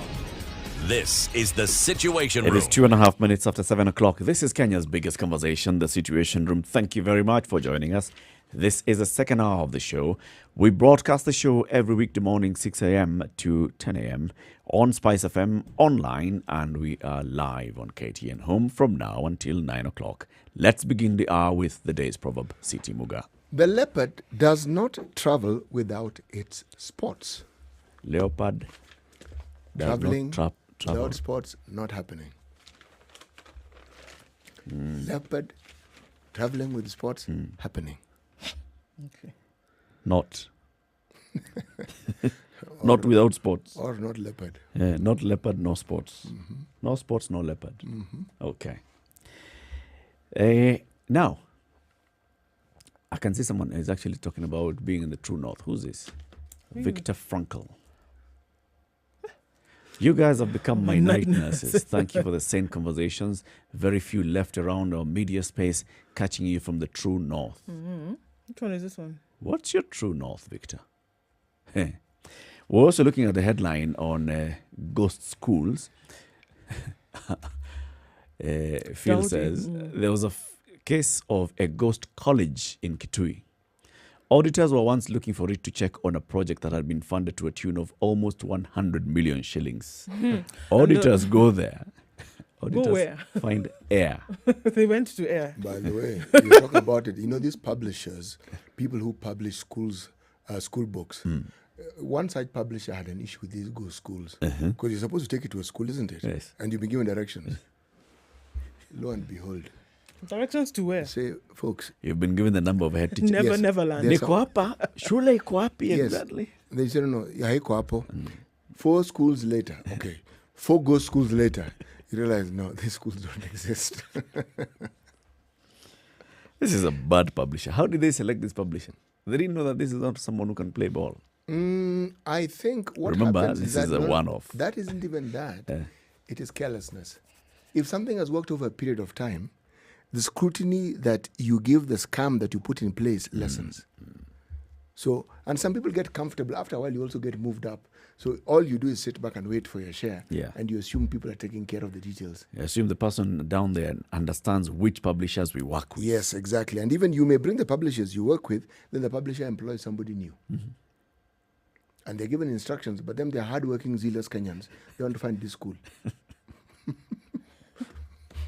Then they find the school doesn't exist. Ghost school. A school that Has been indicates funded on for 100 record million it has shillings. 1,188 learners. A school does not exist. It doesn't. Actually, It's in the record at Actually, I the have a Ministry question. of Education. Look, It has 1,188. it has all the details. It has a number. It has everything So, that is are we And there's required. somebody who writes a report, a county director of education, who presents a report Every- saying this school is there. Yes, yes. Even better, it's got 1,000 students who supposedly have gone through classes, have Yes. gone through And they learning, register for have exam. registered for exams, have sat and passed or failed the exams, and this makes part of the report. Are these ghost students as well, or even do they has exist? Minutes of board of management. Yes. Okay? They met at the beginning of term. These are the names of the board of management officers. And by the way, And they don't got think a- that you're just a board member. The ministry comes in and an official letter is written to you to appoint you. So all the details involved in this, that's why I said it is somebody who understands and knows this process as well. Because all those things have to be in place. Now you can imagine the number of ghost students, and that's why NEMIS could not work. And Eric, think of the ghost projects first of all, because there is the development money that the government gives the school, okay? Which means there are projects that must be inspected by the ministry to determine how that money was used. Wow. So, year in, year out, You give a report, this is what we need, the government sends the money. They send the officials to try and determine, but then before the money inspect. is used, the board has to meet to sanction and to give it a tick and say, okay, we agree. Before that, you can't use the money. So the board meets. The board meets, says it is okay, and you're given permission to carry on. And then you give details of how you've chosen the people who are going to carry out these projects. The plumber, the who, the what, the which. All that is done. And then at the end of the project, you give a report. You even take pictures and you have a file. Pictures of what? See the building. The project. Which building? That's the project. Oh no! I'm telling you. No, that one is easy. Buildings look alike. Oh no! You even took a picture. Oh, my Yeah, and even of students standing in front of the new building. Clapping. And Mheshimiwa so-and-so coming to launch the project. Official launch, Groundbreaking. ribbon cutting event. And it doesn't exist. Just think of the details. When we tell ourselves how good Kenyans are at writing reports, don't underestimate their ability. Oh, yes. It's something that long before devolution, we had devolved skills completely. Because we talk about corruption having been devolved. My friend, if you are looking at this happening in schools, just for a moment, think about other projects in other ministries. Government agencies That don't require this amount of visibility Yes. and care. What do you think is happening? They don't need 1,000 people to attend to know that they're a school. It just needs 2 or 3 people who sit on a project. What happens? And you know, You even name it, give it a really fancy, swanking name. part of the function that the education officers who are cascaded at the county level have is to visit these schools and also Yes. give the report. Year in, year out. Year in, year out. Yes. What was that thing that Professor Magoha asked that Mzee, the education director? Nikisema wewe ni mjinga. Now the education director in charge of this will be saying, nikisema wewe ni mjinga nitakuwa nimekosea. Wewe ndio mjinga, Wewe si ndio mjinga, si mimi. Si mimi. Maybe I'm on the head of this game, my friend. Very surely. Going to create a school and not one. And you populate it with learners and you receive money. And that money comes into an account, a bank account. And it is transferred from this bank account properly. Not that all of it goes at once. But periodically, for this project, signatories sign, money gets out of their account, goes. That's what I was telling you, Eric. Somebody knows the system, because if it's money that's intended to feed the students, there'll be people who supply you with things. There'll be suppliers. So who'll you be pay paid. them, okay? Then for development, there's a contractor. You pay them, okay? Then there's the BOG teachers, okay? Who need to be paid by the school. You pay them. So everyone who is to be paid this money to forms part of this cartel. You are either the supplier for food, or you're the one who supplies desk, or you're the one who does something. So when a check is written to you, it goes to you. It's all legal, all above board. Somebody who understands and knows the system. It's only with their collusion that such a thing can be possible. We are talking about theft of more than 300 million shillings every year. Yes, we are. All right? Yes. 300 million shillings every year. Yes. Every year, constituencies in that county, let's say there are, 10 constituencies in that county. They're all usually right? around 7 or 8, 7, Yes. 6 or 7, but for purpose of a discussion, let's make them 10. Every year, Yes. 30 of the 100 million shillings that goes to CDF is earmarked for bursaries. Yes, it is. So 300 million shillings in 10 constituencies goes for bursaries. That money could actually have been used Yes. to develop infrastructure in schools, to make sure that learners go to those schools and they don't need to pay private institutions to access school. So think about it like this. Even the funds that were being looked for at some point, when you talked about things like COVID and said that we needed maybe to build more classrooms to ensure things like social distance, etc., the money is just there. So even this shouting about that, there's no money and government There's has money. misused, there's money. There is money. This is where you just raise your hands up like this and say, nimewachia Mungu. Actually, at some Hey, point, Kenya. you get to that point. Nimewachia Mungu. Education, where students need to exist, they need to be counted, you need to know. Where it is their right All right. to get an Now, education. think of environment. Who's going to count the trees? Jesus, have mercy. Just think of the various ministries that we have and the possibilities. If you take this as a prime example of what can be done, consider what could actually be happening in those ministries. A lot, like you said, there could actually be departments that exist on paper They do. that don't exist. And at their, all. and their activities are budgeted for, and money is transferred. An entire directorate of XXXX in Yes. certain ministries, State Yes. Department of blah, blah, blah, blah, Yes, yes. directorate of cha-cha. Money goes Yes. for certain projects. Maybe something simple as M&E. Yes. By the way, remember we've had departments within government where we are told there are individuals there, the budget, they get salaries, but they themselves are not sure what it is they're supposed to do, but they exist. They're there. Now, they may think they don't know what they're supposed to do, but they're there to... There is somebody who knows what they are doing. And that's why they're set up. There are There's things somebody which- who knows what they are supposed to be doing or not doing, and there's somebody who just Yes. makes sure that their job is just to be there. Don't ask too many So questions. that when you go there, you actually see You see them, But but what you- is happening? the one who is pulling the strings is not you. No. But you're there to fulfill a purpose. So And you you're keep paid a quiet, salary. Collect your salary and go home. You're not going to kick a fuss. Finish. And they even give you money for tea. And the samosa. To deal with this issue, my friend, Doesn't it bring to mind some nightmarish proportions of what needs to be done? I'm telling you. And you know the even more painful thing is that the things that need to be done rest in the hands of the people who are currently there. It's not some magic from the atmosphere. the perpetrators of the crime are the ones who you expect to sort out this issue. Yeah. All right? By the way, By the time the president is sitting there, the president reads these reports and is wondering, what do you mean? poor I president. don't understand. Wait. How much do we allocate every year to education? It gets the lion's share of budget It does. every year. And then you're telling me that close to 500 million shillings just goes to some ghost schools. Then there'll be maybe another 500 million shillings or more that goes to ghost students. Then they'll come There'll and be some 500 million shillings or more that goes to some ghost projects. Do you guys remember so from here? all this thing you're telling me as the president that all this money gets lost. By the time the president is seeing all these things, it has happened so many times. You're coming to expose and you're pointing at the Do you president saying, remember when wow, we sat you're here the and we're in charge talking of the and government. asking ourselves, look, because let's talk practical right here. When we're asking ourselves what can actually be done for students in far-flung areas, those who don't have access to resources, maybe then those who don't have enough money to do home learning. And I said, you know what? It's very possible to use that one traditional form of media, which is radio, and put a radio in the hands of these less advantaged families. And this same KICD learning can be actually transmitted in every single household in this country. We're talking about a gadget that you could even get subsidized for 400-500 shillings by government, put in the hands of every family in this country.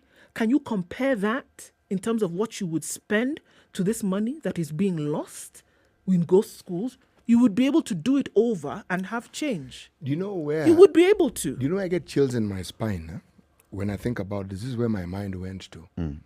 You see, the people who perpetrate these things don't have limits. There's nothing that this is something they want to do. Because you've seen, if they can do it in health, all right, something you'd think it's critical. What do you think happens with budgets like, let's say, defense or security, which nobody really scrutinizes? What do you think happens there?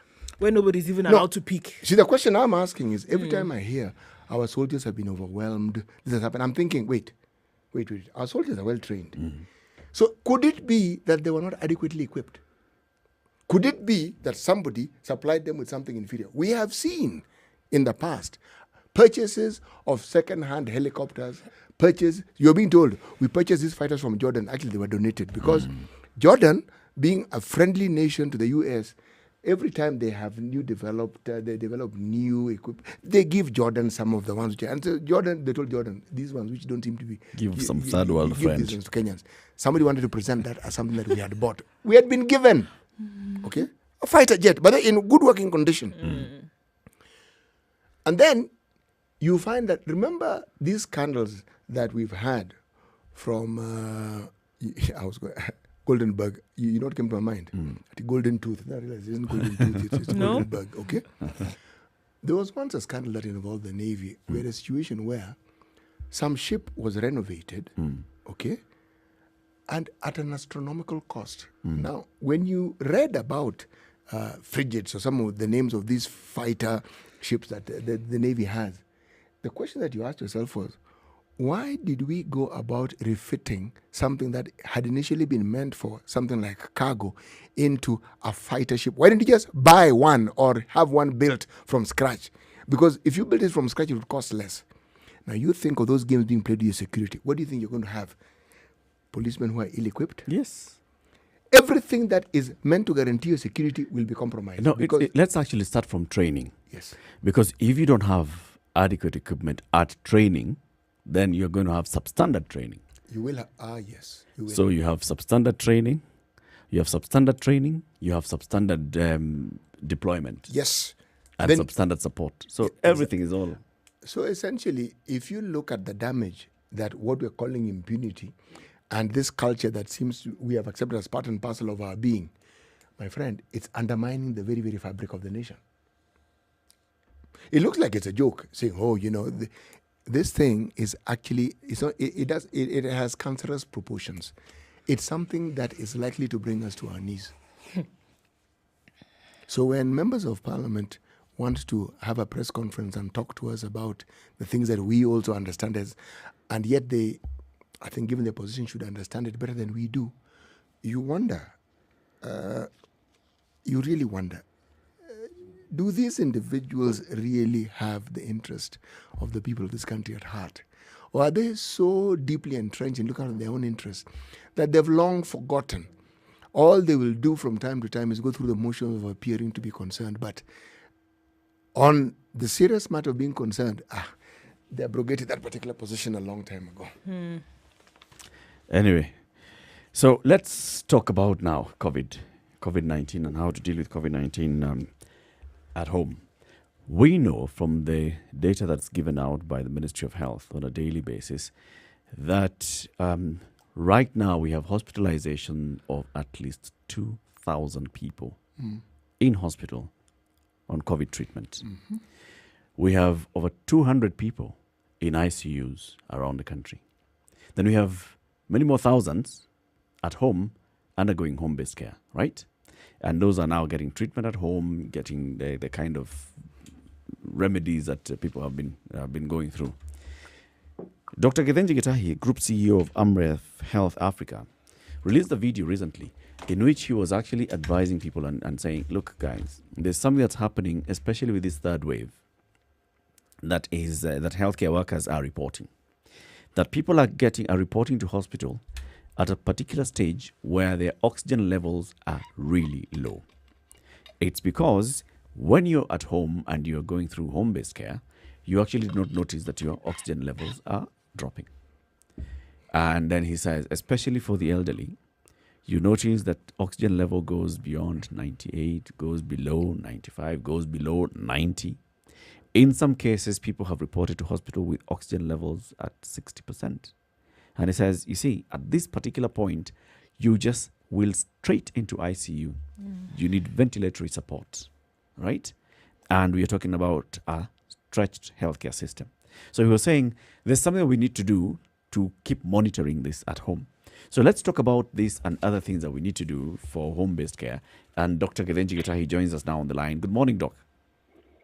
Good morning. Can you hear me? Yes, We can. Good. And we can see you as well. Thank you very much for joining us. Welcome to the Situation Room. Thank you very much for having me. So, Doc, straight into this. The video that you shared over this Easter weekend was alerting Kenyans about oxygen and home-based care. For the benefit of those that didn't see it, just tell us what exactly was your message? Well, the issue actually that I was reacting to is we've watched COVID now over a year or so, and we know very well that eventually what kills most people, the majority of them, is actually hypoxia. Now, what's hypoxia? Hypoxia is low oxygen in your body, very low oxygen. And it doesn't only happen in COVID. It happens in many conditions. You know, people who have asthma, and sometimes they get an asthmatic attack, could die of hypoxia. People who have other lung conditions. It basically says that as we breathe the air you're breathing, you're supposed to extract oxygen. Your lungs are trained or they are made to extract oxygen from the air and then give that oxygen to your body to use continuously. Now, when that oxygen comes below a certain level in your body, That's what we call hypoxia. Now, this is the biggest killer actually in COVID. That's why people who have COVID are taken, they're given oxygen, and if they can't respond to that oxygen, they are being given because they are unable to extract enough from there, so they have to get what we call supplementary oxygen. Then, they end up in ICU with a tube to try and give them oxygen. This is the issue now.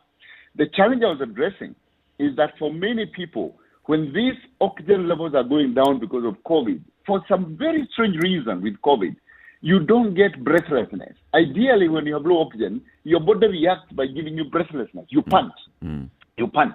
In COVID, this panting is it's not noticed, especially in elderly people, for some scientific reason. So what's going on is that you have a normal person who is COVID positive, being managed at home, elderly, and all you can see is extreme fatigue. All you can see is maybe sometimes they get a bit confused, or sometimes they'll have a bit of sweating.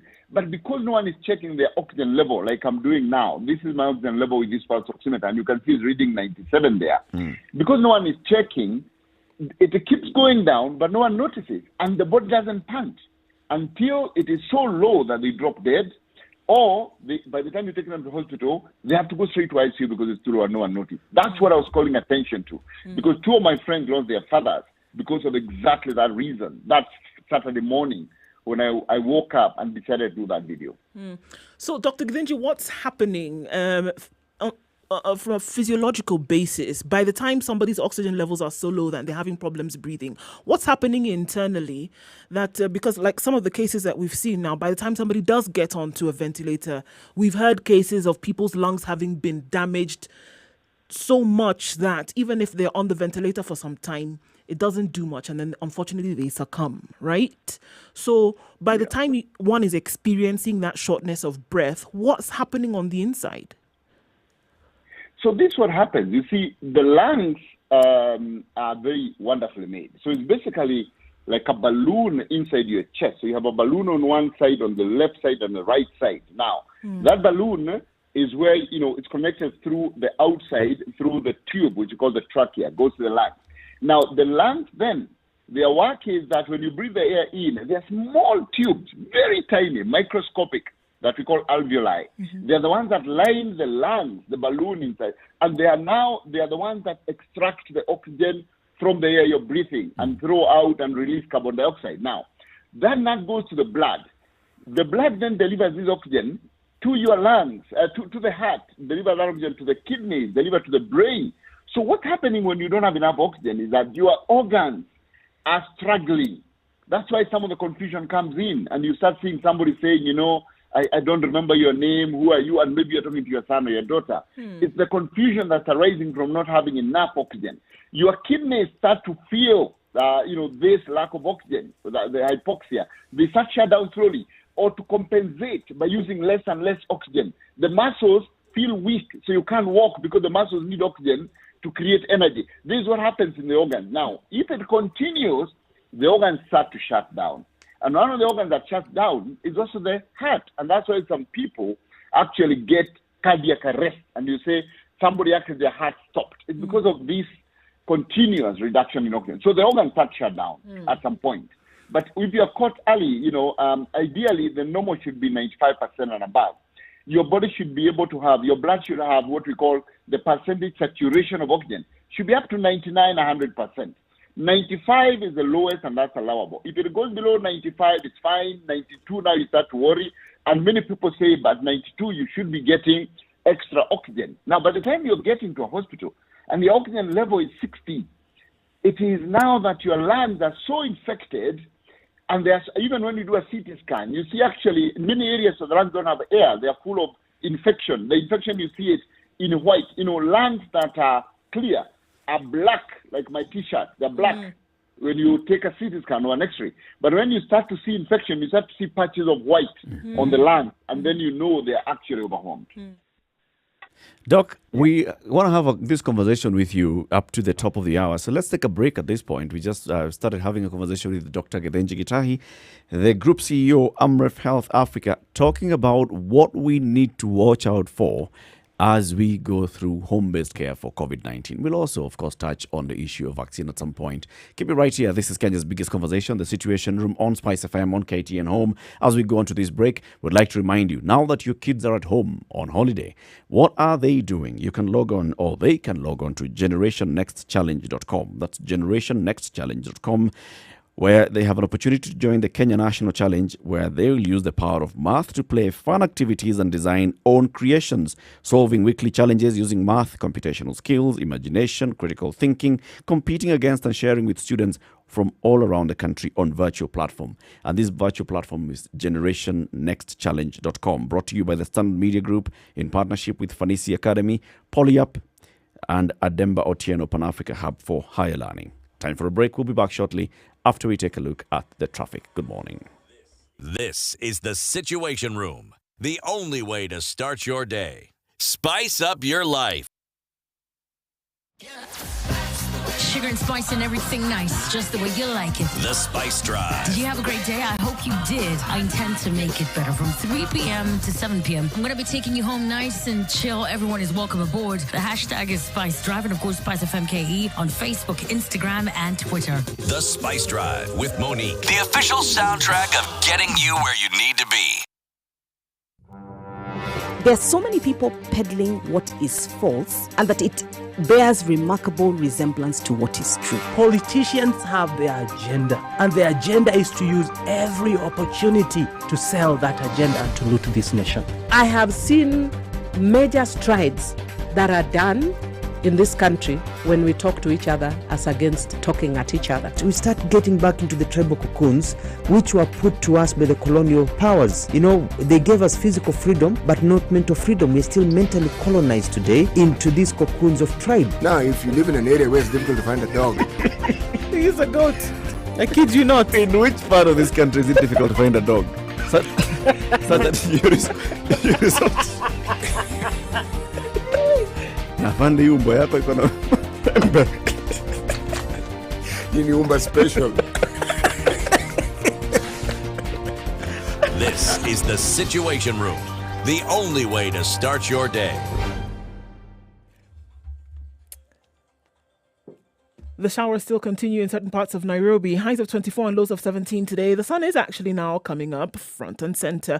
Partly sunny conditions in Nyeri at 15, highs of 23 and lows of 16 today. 13 will be the low in Nakuru. It's partly sunny at 16. It'll go to highs of 23. Highs of 24 will be recorded in Eldoret today, where it's sunny at 12. Highs of 28 in Kisumu. Mostly cloudy conditions at 18. It's also 18 and mostly cloudy in Kakamega right now. 26 the high today and lows of 15. We're looking at lows of 25 in Mombasa. 26 at the moment, and it's raining. You can't say it's not raining in Malindi because it is at 23, highs of 32 and lows of 27. Light rain in Kampala as well at 19, highs of 24 and lows of 18. It's mostly sunny in Dar es Salaam at 25, highs of 31 and lows of 25. We're looking at sunny conditions in Johannesburg at 14, highs of 23 and lows of 13. 33 will be the high recorded in Lagos today. It's mostly clear at 28, and Kinshasa is clear at 24. That'll be the low. It'll go to highs of 32.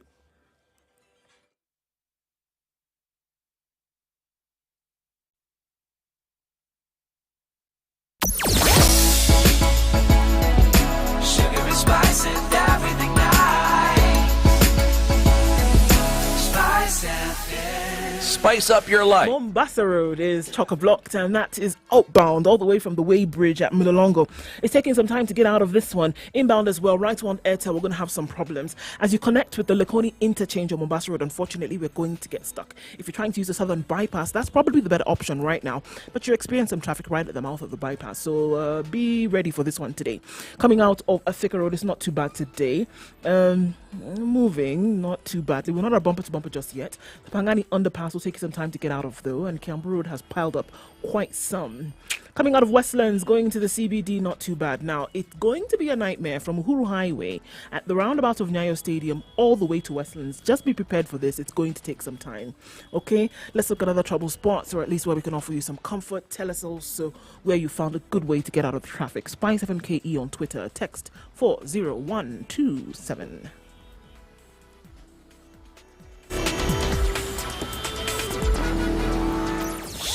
Spice and everything nice, everything nice.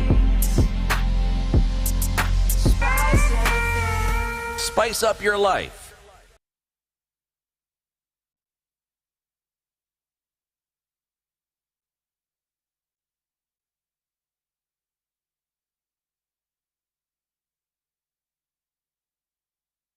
All right, 29 minutes to 8. This is Kenya's biggest conversation, The Situation Room on SpiceFM.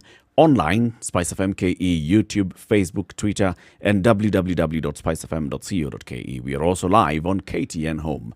In the room with you this and every weekday morning is C.T. Muga, Nduoko, and Eric Latif. Joining us on the line this hour is Dr. Githinji Gitahi, Group CEO, Amref Health Africa, talking about home-based care and what we need to do, what we need to be watching out for as we take care of ourselves and our loved ones from COVID-19 or those going through COVID-19 treatment at home.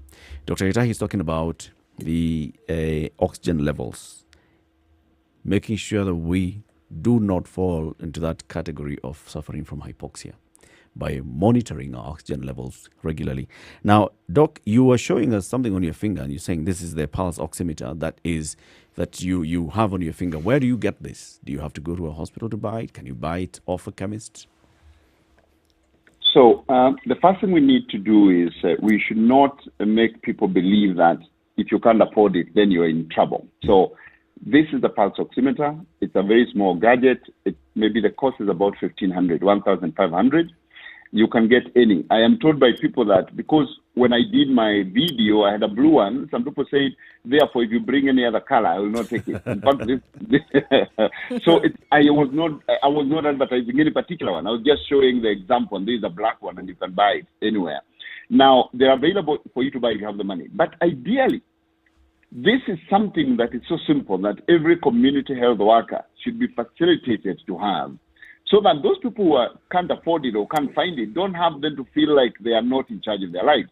Because the health system is supposed to work all the way to the community level, not only the dispensary and the health center. And those people we call community health workers should ideally have this gadget. The government should provide it to them, and they'll have it in their pocket. And when they go to visit people at home, they just say, give me your finger. They check. And if the oxygen is 95 and above, they say you're fine. So this is not something that we all feel like, now if I can't find one, it's a problem. Your local health worker should have one. But anyway, if you can afford one, any local pharmacy would have one. And if your local pharmacy doesn't have, check the next one. There are also people who are providing them online, But it is a lifesaver for somebody taking care of someone at home who has COVID or COVID symptoms, and especially elderly or diabetic or hypertensive, because the oxygen levels could be dropping and you don't know. So it's not for everyone, now everyone must get this. It's when there's a high index of suspicion, a positive test, and somebody has symptoms and you're taking care of them at home. You brought up a point about community health workers. Now, we're looking at home-based care, and some of the protocols that we saw from the Ministry of Health for home-based care was that a health worker would be visiting those who have been released into home-based care on a regular basis. So the assumption is that they're coming out to do their normal checks, take your vitals, this, that, and the other thing. So which would make a perfect opportunity to have this oximeter and check these things. Do you think that they are aware? And if they're not, how difficult would it be to roll out this information? Because truth of the matter is that we have more people on home-based care in the country today than we have in hospital who are COVID positive. Yes, and that's a very valid point, because ideally, if you look at at the group of visiting, not many of them, especially out there, are actually aware that they need to carry the pulse oximeter or even have access to it. I will give you an example. One of the people who actually passed on Saturday, a father to a very close friend of mine, had a visit from a medical officer in Nakuru several times a week. They did not check his oxygen once. Wow. Okay? You see, so it's something that the Ministry of Health needs to pick up and say, from now on, people on home-based care who are being visited, the basic minimum gadget is a pulse oximeter, and they should be able to provide it. If it's 1,500, how long does it, or how much does it take to say at least 10,000 community health workers will have this gadget? How much money is that? It's not a lot of money, and the counties can provide it. It doesn't have to be the national government. It's just the element of care and saying this is the basic protocol. Tell us what the oxygen level of the people visiting at home was. That needs to be basic protocol for the people who are visiting at home. Dr. Gitai, are we saying that the government doesn't understand this matter that you've put across so clearly? Are we saying the Ministry of Health doesn't understand this? The government understands it. I mean, we have the Director General of Health. They understand this. I think it is the issue of how do you put it in practice. That is really the issue. It is scientific. It's not something that it's not a research I've done or anything. It's basic science. If you look at all the documents on COVID-19, that's hypoxia. In fact, when you go, you find the most important critical point of monitoring when somebody goes to ICU, and if you visit anyone within having oxygen, is that small thing on the wall reading the oxygen level. Yeah. So it's not unknown. It's just how do you put it in practice, and therefore the government just needs to say we need to put it in practice. That's the gap. So why I ask the question is, if something as basic as this is being misunderstood, then would I then conjecture and would I then be at liberty to suggest that perhaps the entire management of COVID that as we currently have within the government is misdirected? Because if something as basic as what we are saying is not being done, then all the efforts, whether it is people long queues for vaccination, testing, what have you, then it's like we missed the plot a long time ago. And if we miss the plot, then are we really going to win this fight? So let me put it this way, that pulse oximetry has been neglected generally. Let's put it that way. It's not about COVID. It's been generally neglected. Let me give you an example. If you go to a local, let's even not talk about pulse oximetry. Oxygen generally has been an area of concern in terms of provision, delivery, and monitoring of oxygen. So if you go to your local health center, Eric, or you go to your local dispensary, and you ask them, do you have oxygen? Your local dispensary is not likely to have oxygen at all, because ideally it doesn't admit people. Therefore, it's seen people who just come and they will need an injection, some antibiotics or some painkiller, a wound dressing, and go away.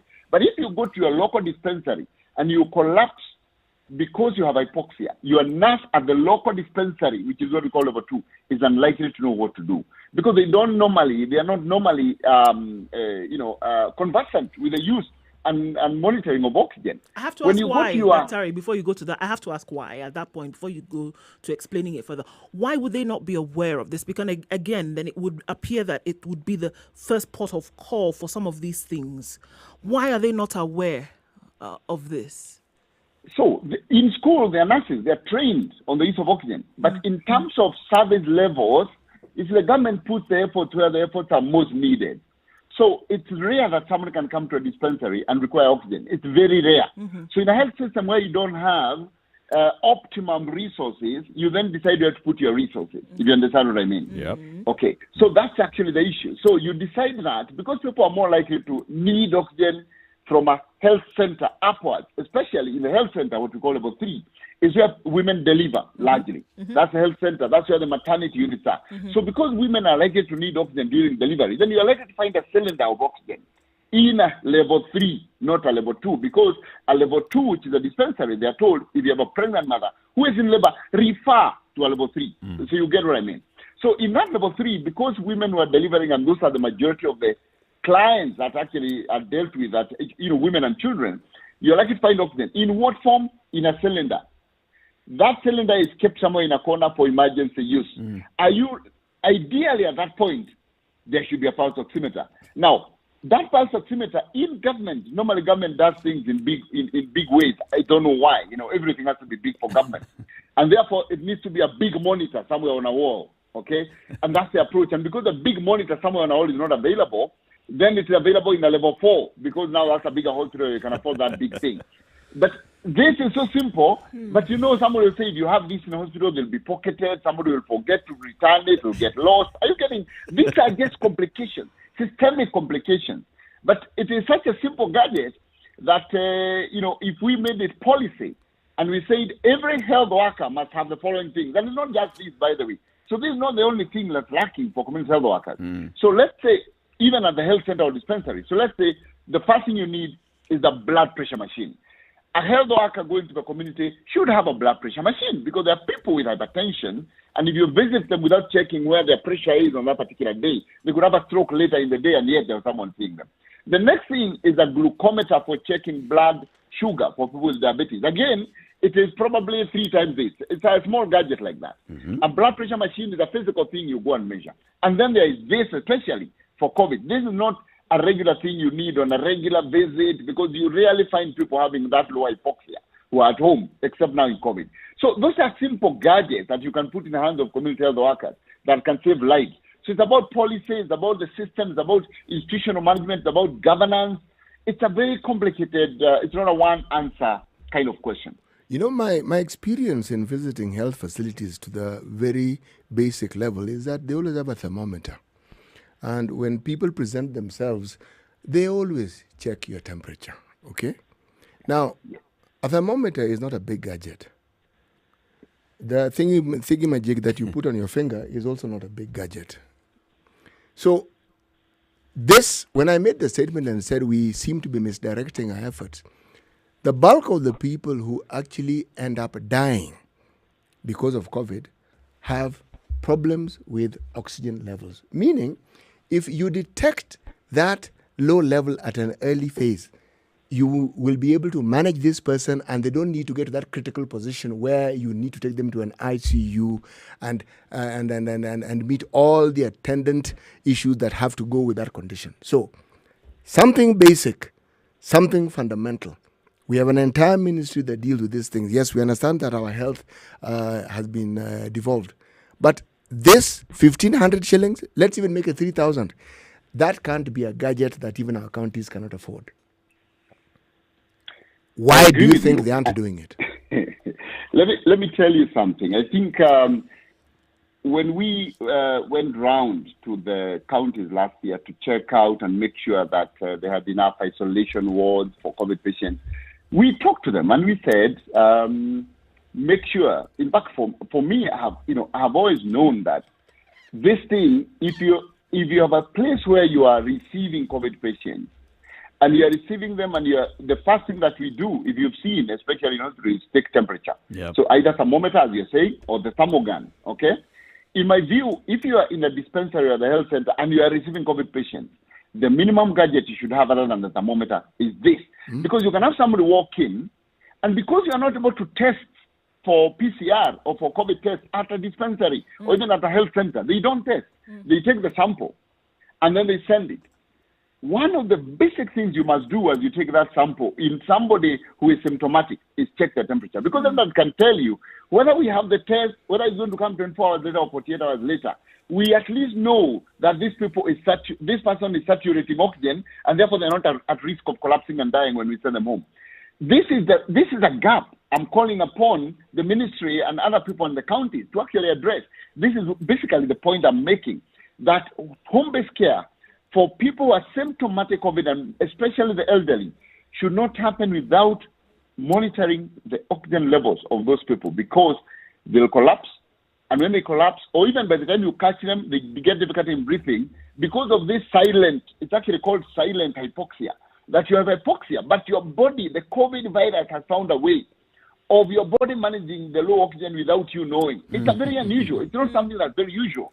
And it is a science that we don't have to discuss now. Meaning that people, ideally, we are seeing people with oxygen levels that are not compatible with life. And yet they are at home, they're feeling a bit of fatigue. And actually, not two, and now another, somebody else who we were relating with at my church in my local districts also collapsed like that on a Saturday. And by the time they were found, they had 60%. They were saying, I just feel a bit tired.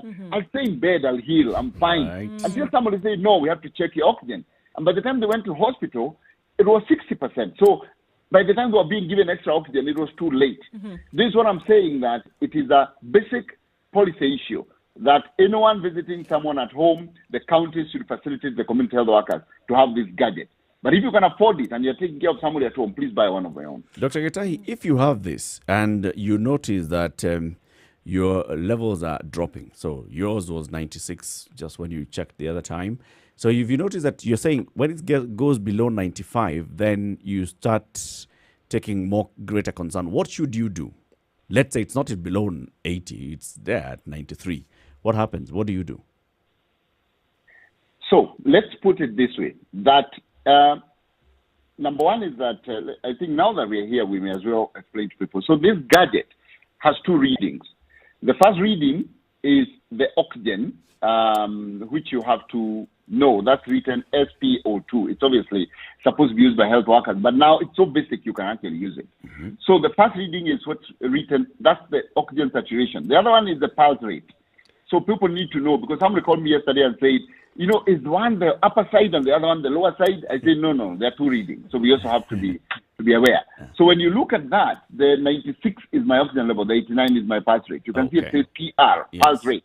So it's important. Now, if you see that the one that has the oxygen, the one written SpO2 is lower than 95, no need to panic. Just watch it. Sometimes it will come down to 93, then go up, because as you breathe, the oxygen balances. So it kind of can come down 93, then go up.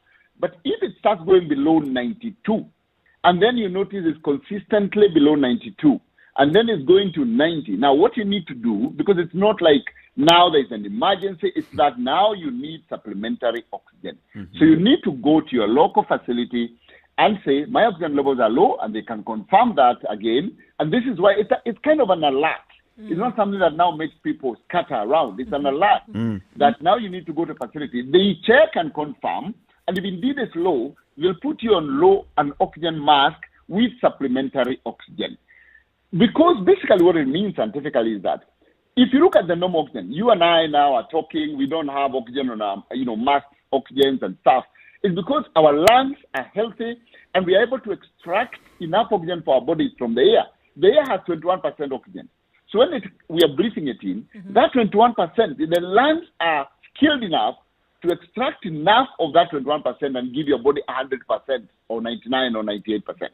Now, when your lungs are compromised by COVID infection or any other, because it may be because of chronic lung disease or any of these things, it means they can't extract enough oxygen from that 21. So they need supplementary oxygen, and that supplementary oxygen is what we give in hospital, and it is 100% oxygen being given to you to help your lungs then maybe extract enough to give to your body. So that's all you need. You need to go, you're given supplementary oxygen.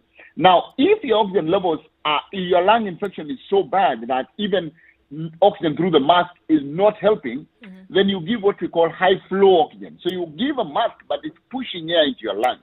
And if that still doesn't work, then you need what we call mechanical ventilation. Somebody has to put oxygen in your lungs, stop you from breathing, give you mechanical breathing so that you're pushing oxygen into the lungs until they heal, to allow your body to extract enough oxygen to maintain your organs, as was asked earlier, as we wait for your body to overcome the virus. This is the process. So this gadget is really a trigger to know, are we in the safe territory? Now, 2 days ago, somebody called me and said, thank you for the video because you've saved my husband, because he was being managed at home. We had no idea about his oxygen level. And because of this, we bought this thing. When we checked, his oxygen was 80%. So we were able to take him to the hospital, and now he's under oxygen. You see, so it's a trigger. There's nothing else you need to do at home except to know whether you are in danger or not. Every time we talk of oxygen now, we immediately relate it to COVID. But I am certain from a medical perspective, there are other conditions, quite aside from asthma, that may require one to monitor their oxygen levels. What are some of these things that one needs to consider? So let's say this, that ideally many conditions that occur at home and require oxygen supplementation will show themselves in breathlessness. So this is very unique to COVID. So if you have somebody who has asthma, you can afford it, then have it, because when they're in an attack, you can measure the oxygen. But ideally, by the time the oxygen is coming down, they're already probably in an asthmatic attack, and therefore you need to take them to hospital. You see, so there are other triggers to the hypoxia that ends up having you take the person to the hospital, and the hospital should be able to then take the necessary measures, take the oxygen, and also give the oxygen. So this situation of unknown hypoxia is very unique to very few conditions, and COVID is one of them. This is why I'm talking about this now. But ideally, oxygen is something that is it's a medical commodity. It's actually in the WHO essential medical product list. It is an essential commodity. Now, and it's available everywhere. Now, we are also seeing challenges with oxygen because of the demand of oxygen. Because ideally, when you go to the hospital and somebody maybe has pneumonia, they need oxygen. A child has pneumonia, they need oxygen. A mother is giving birth, they may need oxygen. And these conditions they utilize oxygen at probably an optimal level. But with COVID, a COVID patient, as I've explained, may require what we call high flow oxygen, meaning somebody is getting 15 liters of oxygen per minute into their lungs. Now, the consumption of oxygen is therefore very high. So our overall country consumption of oxygen has gone up 5-6-fold. Right. And this is why now you're seeing challenges with not being able to provide enough oxygen for these people, because the oxygen hunger that is needed that is there in a COVID patient is so high that even the amount of oxygen we have in the country is not enough, and we have to produce more for us to satisfy the demand currently of COVID patients, which then necessitates a cessation of movement, a partial lockdown, so that you reduce the demand of the number of people requiring oxygen, because otherwise you can't provide it to them, and you will have people dying in casualty. Okay, so was this known at the onset of COVID just over a year ago? Because initially the first things that would happen, they would take your temperature, and if you had a high temperature, that was reason to set one aside. But now here we are talking about this, which is clear that a lot of people have succumbed because they were not able to breathe, Dr.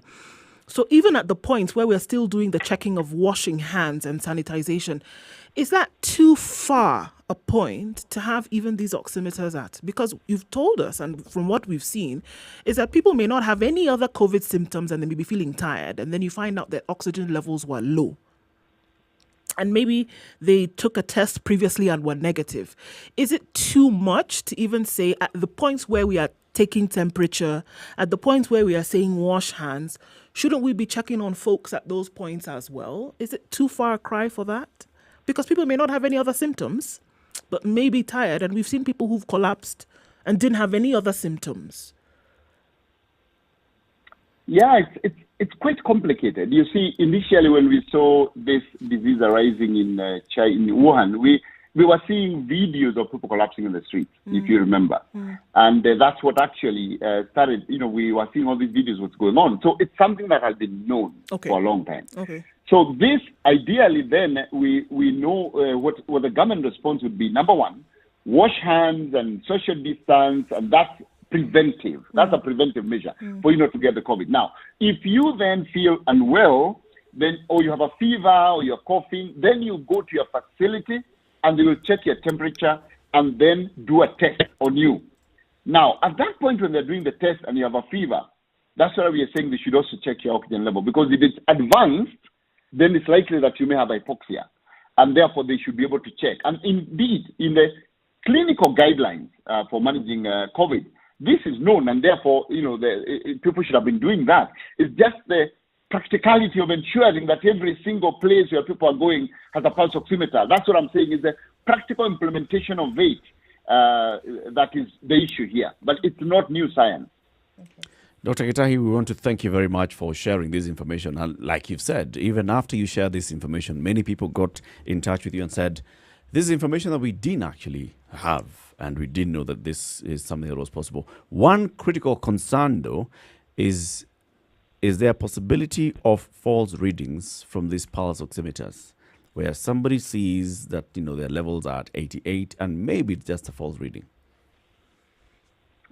Well, you see, the thing about these gadgets is that we also have very many fault ones. So you also have to be sure that, because they are so basic. Ideally, what you might find in a health facility is a slightly bigger gadget that's using electricity, but these actually the finger ones work for hospitals, they work for home care as well.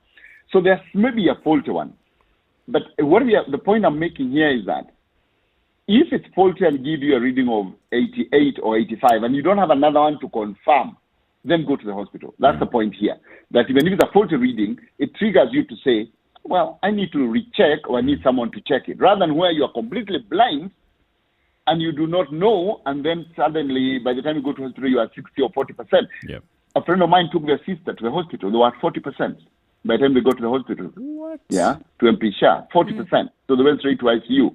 So you don't want that. You'd rather have a faulty reading that makes you do something than be completely blind. The other thing I've seen people arguing, because Kenyans have become experts of COVID, of vaccines, of everything, saying, this thing, I read an article somewhere that says it doesn't work for black skin, And all this time, maybe somebody did a small research somewhere, saying the sensitivity in black skin is this, and then Kenyans convert that to a whole thing and say, no, these things are not suitable in Africa. they are suitable. You can see I'm black and I'm using it and I'm reading my oxygen at 96, 97, 98. It doesn't matter whether you have a 1 or 2% job. Does it trigger you to do something that could save a life? It's really what matters. Asante sana. Dr. Githinji Gitahi is the Group CEO, Amref Health Africa. We hope to have a conversation again with you soon, especially this time around the vaccine. Looking forward. Thank you so much. And thank you very much for tuning in on SpiceFM, KTN Home Time for a quick break as we say goodbye to Dr. Githinji Gitahi. We'll be back shortly. Keep it right here. This is the Situation Room, the only way to start your day. Spice up your life. 87.9 Spice FM, Mombasa.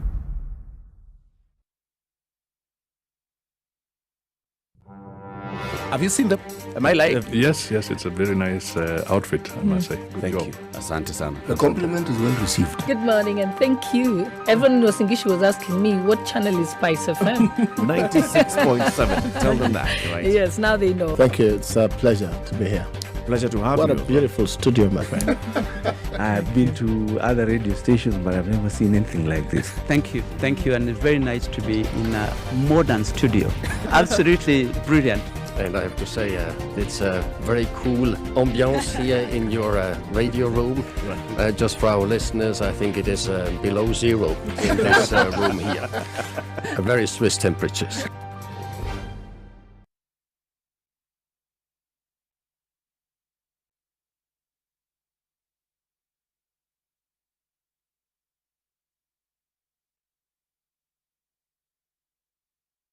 All right, it's about more than a half minutes to the top of the hour.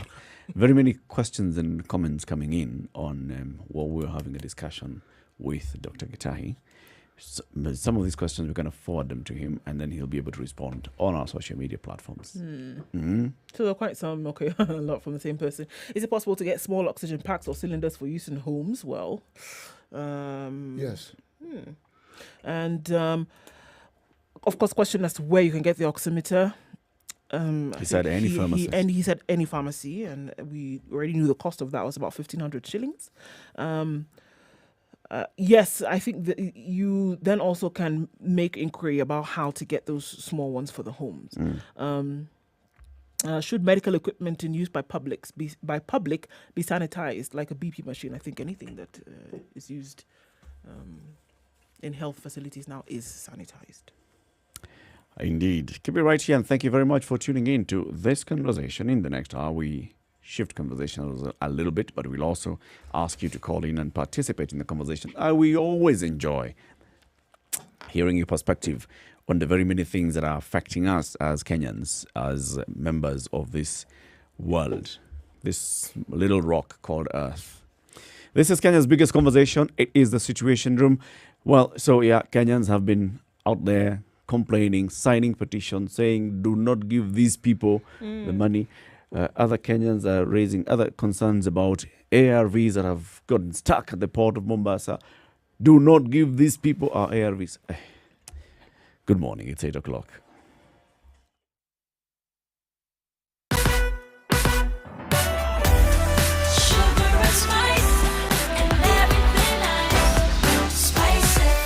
Spice up your life. 102.5 Spice FM, Kisumu. Traffic. All right, yes, it's crazy on Mombasa Road. It's an absolute nightmare in and outbound, going towards the city. So we went on Easter holidays around Thursday, and there were 2 lanes. So you've come back after Easter Monday, and there's 1 lane and a ditch. And unfortunately, quite some people have gotten into that ditch because they were not aware. So the sun is up now. Hopefully, we can see where we are going.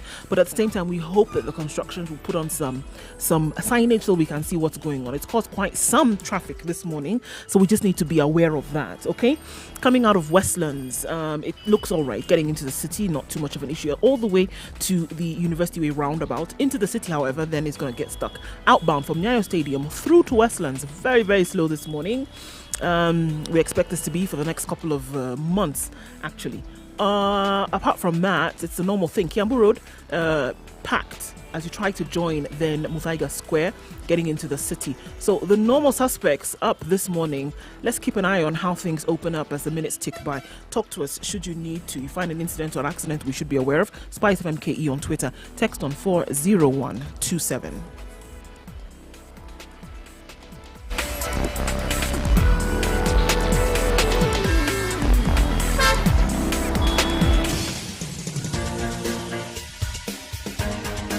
This is The Situation Room, the home of hard-hitting political commentary and penetrating insights about the state of the nation. This is a talk radio experience like no other. The Situation Room, a place for hard truths, debates, and elevated conversations. The Situation Room, witty, political, engaging, deep, controversial. In the room, we have C.T. Muga, researcher, academic, seasoned political observer, a fountain of wisdom in these politically uncertain times. Ndu Oko, Nigerian by birth, Kenyan by choice, communications expert, Pan-Africanist, a truth seeker and believer in people power, and Eric Latif, agent provocateur, the man in the chair, seasoned journalist, news hound, a man who believes in punching up, not down. A very good morning This to you. is The Happy Situation. Tuesday. This is the 6th day of April 2021. We enjoy having your company. In the room today is everybody. C.T. Muga, Nduoko, Eric Latif. C.T., today's proverb. The leopard doesn't travel without its spots. The leopard doesn't travel without its spots. Okay. Sawa. Anything to add, Ndu? Nope. Nothing? Not now. You don't want to speak about the leopard? Okay. Or think of an animal of your choice. Like a zebra with its stripes. Something like that. Or like a giraffe with its pattern. See? I could go on for days. How much are you giving me? 30 seconds is good. A peacock with its plumes. It's a long one, eh? Peacock with its plumes. You've not seen that thing? Does not go anywhere without its plumes. It doesn't. Okay. And sometimes they'll even do a little jig and a dance in a show of. The one that shows up like that, is that the male or the female? It's the male. It's Unfortunately, of the many species, the male is the more beautiful. Except snakes. Because if you think about anything, humans, the male is more beautiful. Peacock, male is more beautiful. Lion, the male is more, Speaking purely from a human perspective. I'm just going to let you go with that one. I'm just not even. Snakes look alike. I don't know how it is you're going to tell me differentiate male and female snake. You say that's the female snake. I don't know. Yeah. You don't know. You don't speak snakies. No, I don't. And actually, that's why I said from a human perspective. If I was a snake, I'm sure I would handle this thing. I speak snakies, and they've said. They had a referendum. And they agreed. Right. Let's talk about this particular one. So Kenyans have taken to social media in the last couple of days, 2 days. And this is after the IMF announced that, we have heard the government of Kenya and ours, a responsible Bretton Woods institution. What we are doing is we are coming in to support the government at this time because the government requires some financial support to show up its position. And it's 237 billion? Yes, 257 billion. 57 billion shillings. That's going to come to the Republic of Kenya. Now, Kenyans who saw this were like, oh, come on. You're burdening us again with more debt. Who's going to pay? Where is this money going? Are you sure that this money is going to be used well? They've now gone further than that and lodged an online petition on change.org. And so far, 95,385 have signed. Oh, it's climbing as we speak. 95,390, 95,391, 392, 393. It's like, it's an auction. 95, then 96. Petition to the IMF to cancel the 255 billion shilling loan to Kenya. It was started by somebody who's calling themselves Jefferson Murray. I want to presume that this is a pseudonym for a Kenyan. The revelation that the IMF recently approved a 255 billion shilling loan to the Kenyan government has left many Kenyans stunned and appalled.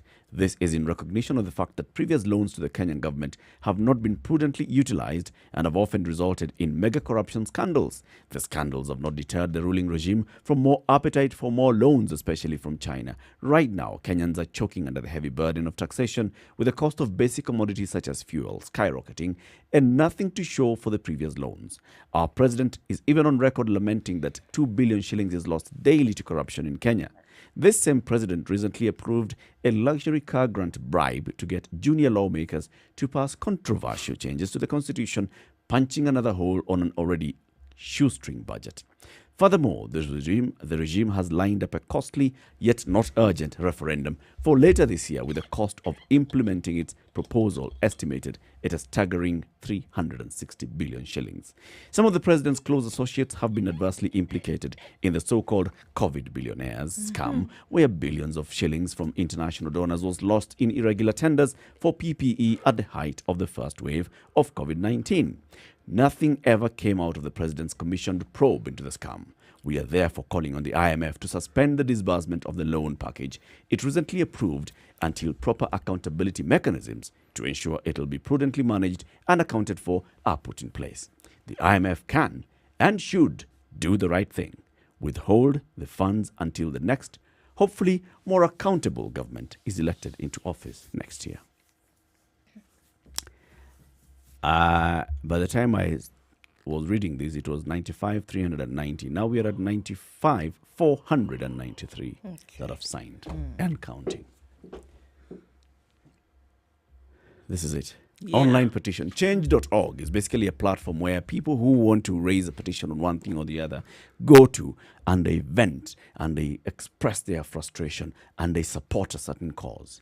What comes out of change.org, I'm not sure whether this change.org has actually ever resulted in actual change. For example, this particular one, the petition is addressing one institution, the International Monetary Fund, and saying withhold the disbursement of that money until we have a change of government.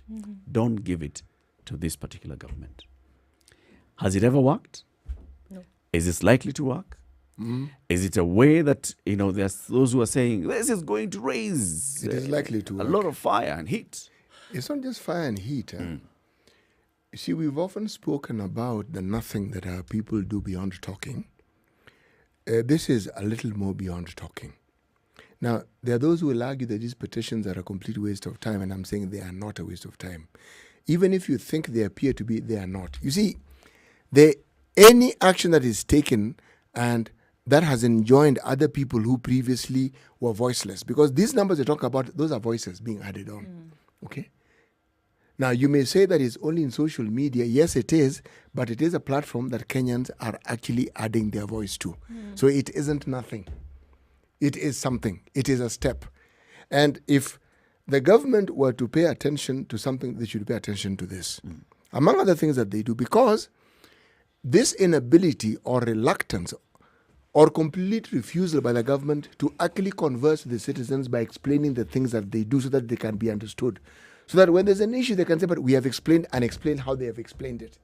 No. You borrow money, we will read about it because it's mentioned. But beyond reading about it, you see, when people talk about loans, the government receives very many types of loans. Sometimes we receive a grant and people think it is a loan, and it isn't really a loan. Sometimes we have a commercial loan and people don't understand this commercial loan.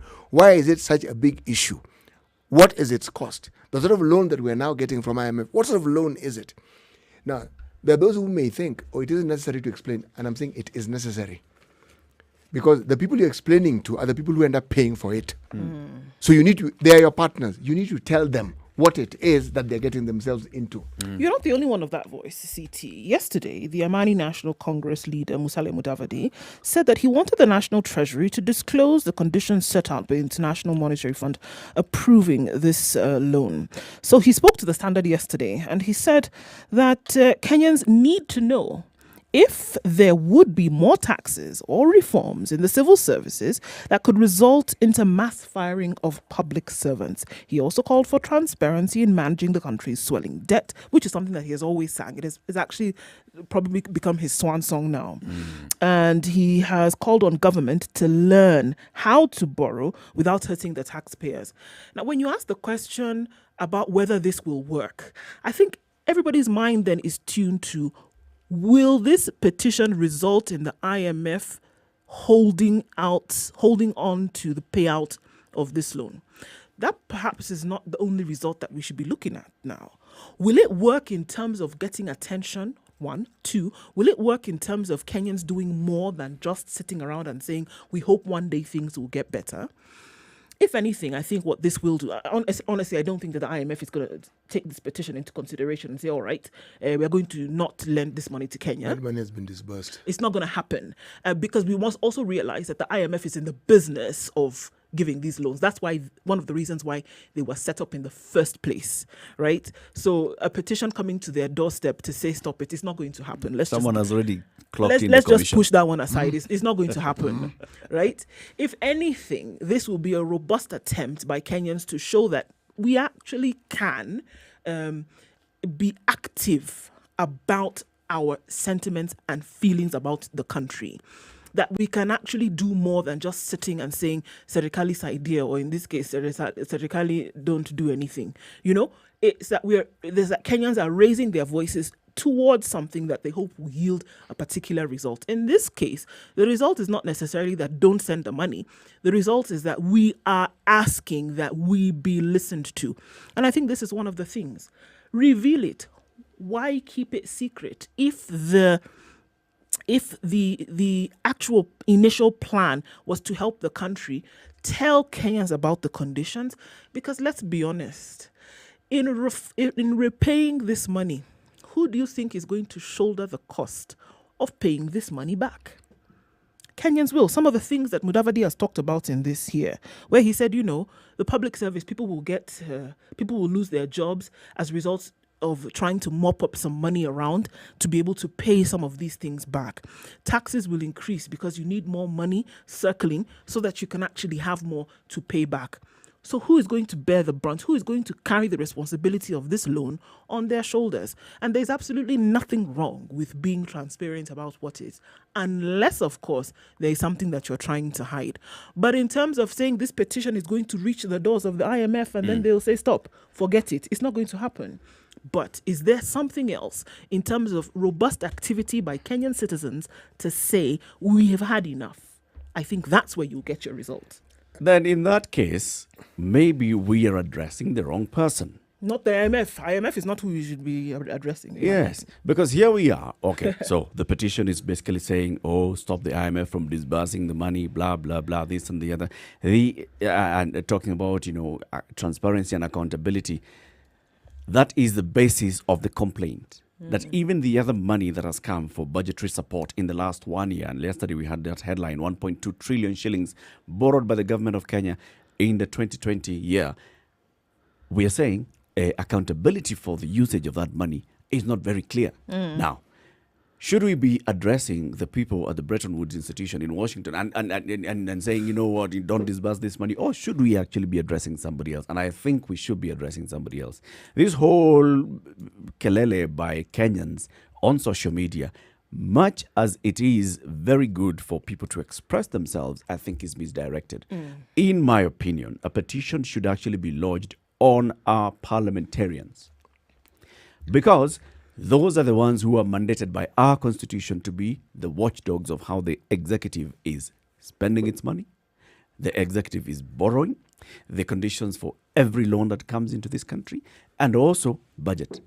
So if our parliamentarians are not the ones that we should be actually lighting a fire under the parliamentarian seat and saying, look, guys, this has happened and you guys have not been doing your job. So here is notice. And the petition here should be, notice is hereby given. To you, the parliament, is it the 12th parliament of the Republic of Kenya, that in the next X number of days, unless we see this kind of action, 1, 2, 3, 4, we, the people, shall consider this parliament dissolved. You guys can sit back and say everything, but remember, we are the people. And push the fire.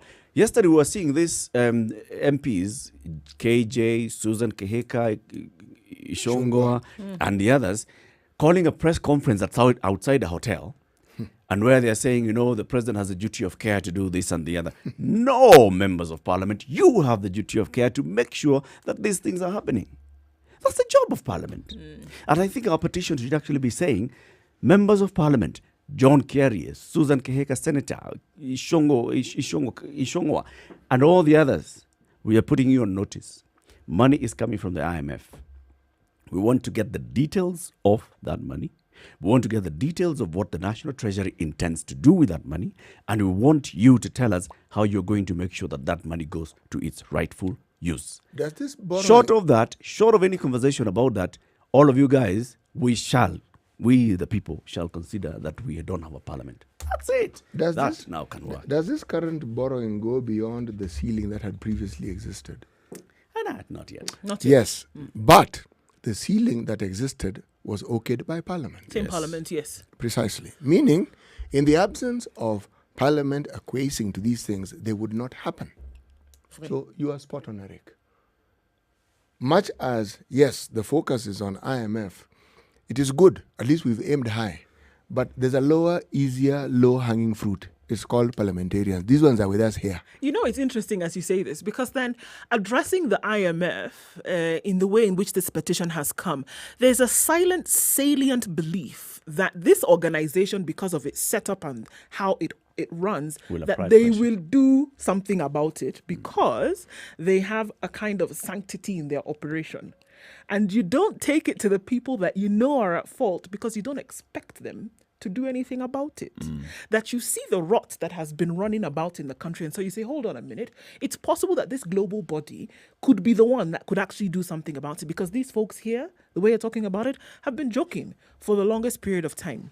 So when you talk about money coming in and somebody stands, like you say, at a hotel on a Monday afternoon to complain about the fact that a president and a country is accepting loans whereby you sit and operate in the body that makes the laws that allows these things to become a reality, don't you see a responsibility as far as that's concerned? Actually, consider also, don't you see the complete divorce that our parliamentarians have with the reality? The way you were saying that Kenyans think there's government and then there's us. Same thing, members of parliament. Members of parliament think president, government is that thing. Yeah, it's over there. And we also are just here milling about with the people.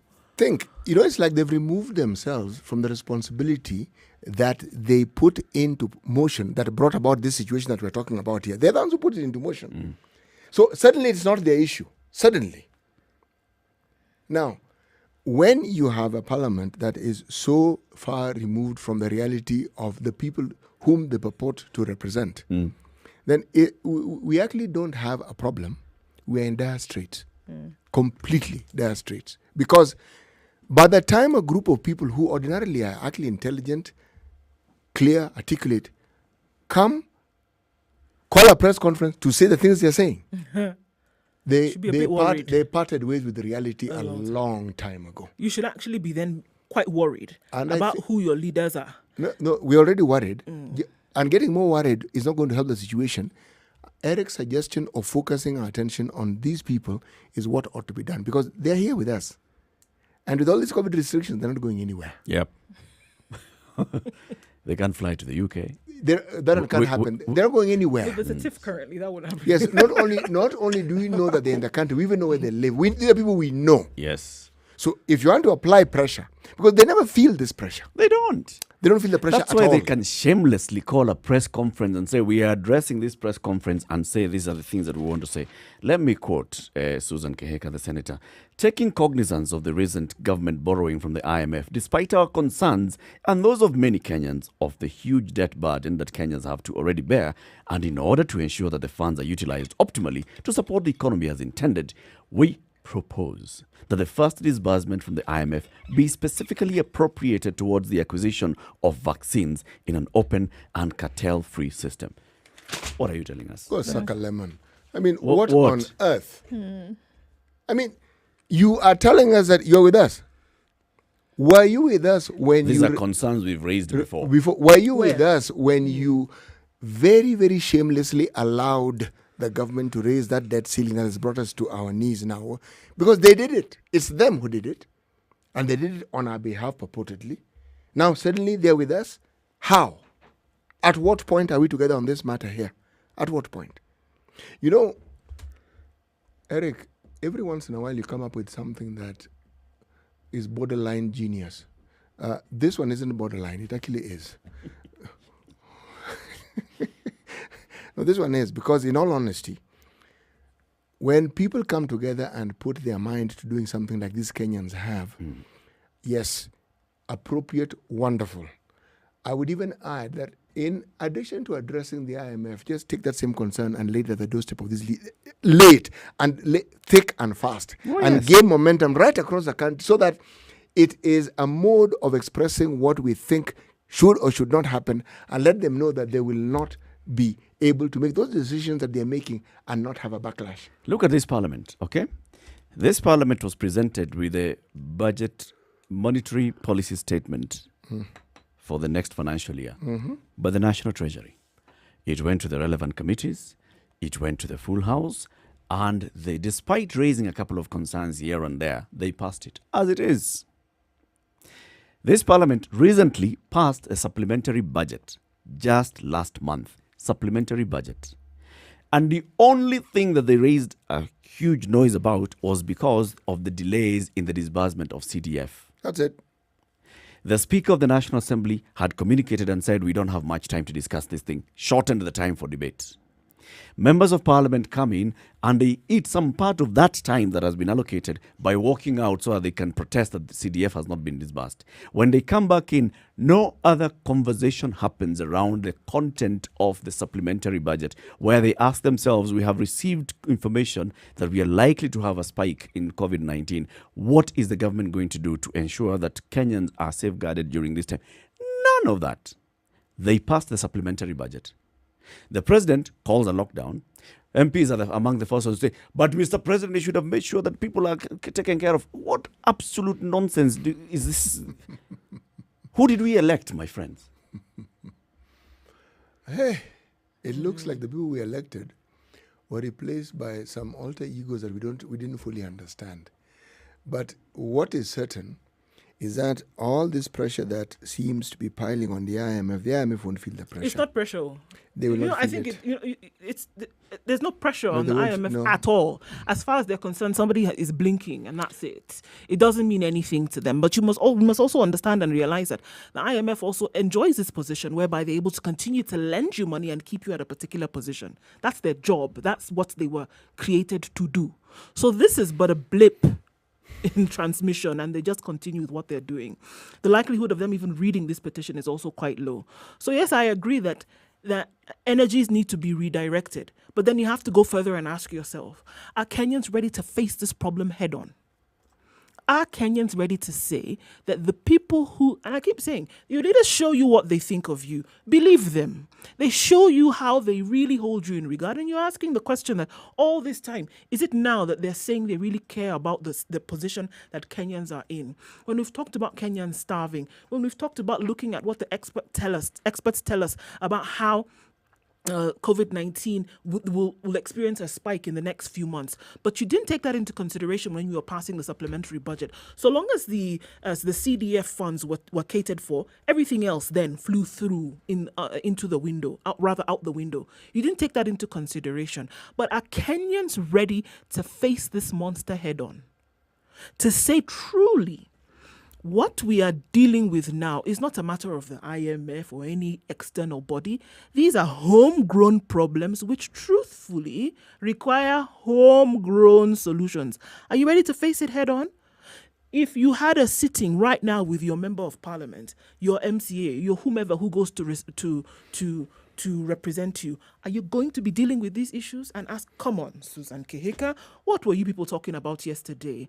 These are the issues that we're really facing. How are you dealing with them? Or is it going to be a chummy hummy session where you sit and have a cup of tea? Are Kenyans ready to deal with the reality of the situation? And I'll say no. So let's open up the conversation after we take this short break. At 25 minutes past 8, you're live on Spice FM online and KTN Home. The conversation we're having now is with regards to a petition being signed by Kenyans online, petitioning the IMF to withhold the disbursement of the recent loan to the government of Kenya, saying, let's wait until we have a better government. And we are turning that conversation a little bit and saying, let's actually petition Parliament, both the National Assembly and the Senate, to ensure that there is better management of our money. Even that, if that money comes, shall it be managed better? 0719-012-600. It's time for us to take a break. And as we go into this break, again, reminding you, children are at home. They're on holiday. We don't know, according to the headline in the Standard today. Okay, now, if COVID, this wave takes longer, are we going to be able to reopen schools on time? So the conversation then to have is, what do you do to keep your kids at home busy? Let them log on to generationnextchallenge.com. That's generationnextchallenge.com. This is a portal that will allow them to solve mathematical problems, computational skills, imagination, critical thinking. They'll be competing against and sharing with students all around the country on virtual platform. They'll earn badges and certificates, and out of this have the potential for global challenges and boot camps. GenerationNextChallenge.com, brought to you by the Standard Media Group, Fanisi Academy, and Ademba Otieno, Pan-African Hub for Higher Learning. 0719-012-600. We can't wait to hear from you.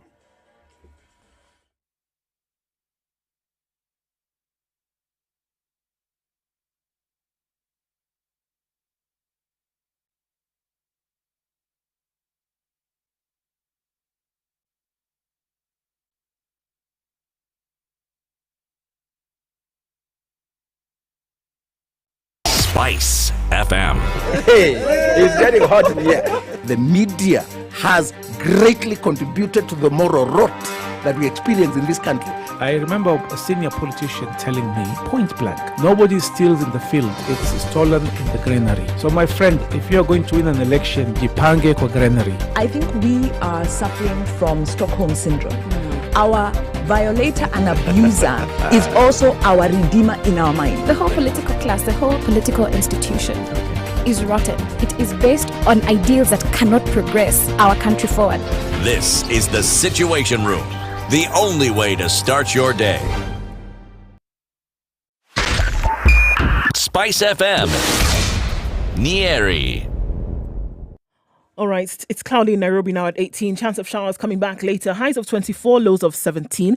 It's partly sunny in Nyeri at 17. Highs of 23. We'll see lows of 16 today. 13 will be the low in Nakuru. It's partly sunny now at 18. And we'll see high chance of rain later on in Eldoret, where it's partly sunny at 15 now. Light rain at 19 in Kisumu. Highs of 28 and lows of 20. It's 20 degrees and partly cloudy in Kakamega. We'll see highs of 26 today. Highs of 32 in Mombasa. It's 25 now and raining. 27 will be the low in Malindi. It's still raining now, highs of 32. 24 will be the high in Kampala. Light rain at 20, coming down to lows of 18. The low will be 25, recorded in Dar es Salaam, going to highs of 31. It's a sunny in Johannesburg at 14, highs of 23 and lows of 13, and mostly clear in Lagos now. At 27, that will be the low as well, going to highs of 33. 32 will be the high in Kinshasa. It's now sunny at 24.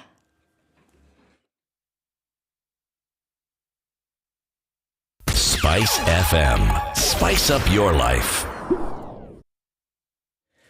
Yeah, Traffic. So a couple more vehicles getting stuck in that ditch on Mombasa Road. We need to keep a watch on that one, guys. Heavy traffic stretching far back on Mombasa Road today. Out past General Motors is still bumper to bumper. Nyayo Stadium right there. It's crazy, guys. Wow. Going into the city, it's red all the way through to Westlands. This one, you just need help. I don't know. It's just bumper to bumper from the Way Bridge to Westlands. Have you ever seen W to W? Today, it's bad. Thika Road getting into the city, not too terrible. It's slow at the Pagani Tunnel, but then out towards the city, it's all right. Talk to us, guys. SpiceFMKE on Twitter. Text on 40127.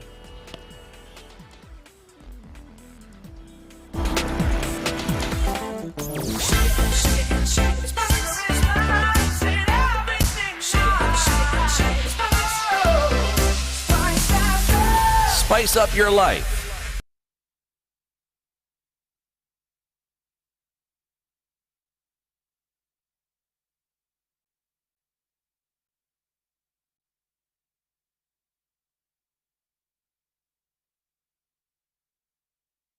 8:30. This is Kenya's biggest conversation, the Situation Room, broadcasting on SpiceFM, KTN Home, and online. In the room with you is CT Muga, Nduoko, and Eric Latif. Kenyans are online signing a petition on change.com, and this petition is petitioning the IMF not to disburse the loan that has been given to the government of Kenya, 255, according to this petition. It's 257, right? That is to be coming to the Republic of Kenya, and they're saying, hold on, don't give this money to these people. What do you think? We're saying that, okay, IMF will read this. IMF is likely not to take action. However, we can turn the heat on the people that we elected, the people that are paid with our taxpayers' money. And these are the members of parliament, whom we have bestowed upon this responsibility through our constitution to be the ones who oversight the national executive. Hillary is on the line from Embakasi. Good morning. Good morning. How are you? Fine, thank you. Hello, guys. Hi, Hillary. How are you? I'm fine, thank you. Yes. I'd like to contribute by saying this. Yes. Here in Kenya, we have two countries, the physical Kenya and the theoretical Kenya. Apparently, the physical Kenya is suffering because this is where the majority Kenyans are. And the theoretical Kenya is the one that is in the files of few individuals. That's why you are finding like ghost school, ghost workers. And these files are the ones that are helping the IMF board because they use some of them to convince them that we need this money to do this and this and this. So when the IMF looks at the files, because they don't know where the school is in Laikipia or wherever the school is, they are satisfied. So to them, they think that, okay, Kenya is working well and they need this money to do their activities. But it goes to few members, the pockets of few members. So even if we petition to Kenyans, we're just making noise. Yes, they'll hear, but they've got the evidence to them where they know. It's not that the government doesn't know what is going on. In fact, I'm very pretty sure even the executive itself knows what's going on, because they're the same people sitting at the same table doing this. So, Hillary, would you sign this petition, this change.org petition, petitioning the IMF? I'll just sign it to voice out my frustration. But the reality, I see it won't work unless we have a change of government and we do things differently. Okay. Because in a span of a very few period, we've borrowed too much, yet we can't see where the money is going. Thank you, Hillary. And you'll find that, for example, right now we are closing, we have lockdown in few counties, the one-zone counties. But the government is not putting up measures to convey this COVID. Maybe, on my view, I think it could have been better if they closed the 5 counties, then look on way to vaccinate each and everybody. Yeah. Because you'll open the country, na ni kama sisi ni kama kuku, kizifungulia jioni zinaruka zinaenda kila mahali. So you've not stopped COVID. In fact, you've given it a chance to You're spread incubating more. it. Yeah. Thank you very much, Hillary. Thank you. Karanja in Naivasha, good morning. Good morning, Eric. Habari yako? Salama kabisa, habari yako? Nzuri sana na Sitio Muga na huyu Du. Habari yenu? Hatujambo kaka, na wewe je, uko mzima? Mimi niko mzima, buheri wa afya sana bwana. Asante, tunashukuru kusikia hivyo. Sasa acha niongee na Kiswahili juu leo nieleweke kabisa. Sema. Sawa kabisa kaka. Nimekuwa nikisema tangu bereni hawa wabunge ambao tumechagua ile jukumu ambao wamechaguliwa hawalitekelezi pale mbugeni, kwa sababu kiangalia wakati miswada inakuja, ikikuja ni miswada ambayo inasaidia wananchi, hawasaidii wananchi. Miswada yao ni ya kujiongezea pesa na kujiongezea marupurupu na kufanya mambo ambayo haistahili kwa bunge. Hivyo ni kumaanisha yale ambayo wameteuliwa kwenda kufanya kwa bunge hawafanyi. Kwa mfano ukiangalia constituency yenye mimi niko, ya Naivasha East constituency, ambayo inawakilishwa na mbunge ambaye anajulikana, nikisema namba hiyo anajijua, hakuna miradi ambayo imefanyika. Hata wakati yule mbunge mwenye alikuweko, hakuna miradi yenye imeendelea. Ukiangalia sawa hata tuseme maneno ya mwananchi ambayo mwananchi anastahili kufanya. Kwa mfano, tuseme kuna hii hali ya barabara, hiyo tunajua inafanyika kila mahali. Kwa sababu kuna hawa wanaitwa IMF wamefadhili na wengine World Bank wamefadhili kujenga hiyo mabarabara. Lakini ukiangalia kwa mwananchi hajafaidika kulingana na vile uwakilishi bunge wanastahili kufanya. Uangalie jambo la kwanza ni hivi. Ukiangalia mbunge anastahili kuregister, anawakilisha eneo lake ile constituency ambayo amechaguliwa ili awakilishe. Haya, yangu ni ili tuingie katika swali ambao unauliza. Ati ni vizuri kupestation wale wamete pestation MMF isilete pesa hapa. Mimi na waunga mkono kwa dhati. Kwa sababu pesa ambazo zimekuwa zikipatiwana, ukiangalia hizo pesa hazijawahi kusaidia wananchi. Hii pesa tunakopa inaenda kwa mfuko ya watu binafsi, alafu inapitishwa inapelekwa Switzerland ama inapelekwa nchi zingine, inaenda inafichwa huko. Sasa ukiangalia ile kodi tunalipa saa hii haisaidii mwananchi. Ni kama hii kodi tunalipa yote inaenda kwa madeni, inalipa walimu, inalipa civil servant, inalipa wabunge, inalipa maseneta. Kwa hivyo hiyo pesa hakuna vile inasaidia mwananchi. Sasa Karanja, unasema unaunga mkono hao ambao wana petition IMF. Mimi nawaunga mkono kabisa kwa dhati. Unatarajia matokeo gani? Mimi natarajia pesa isikuje.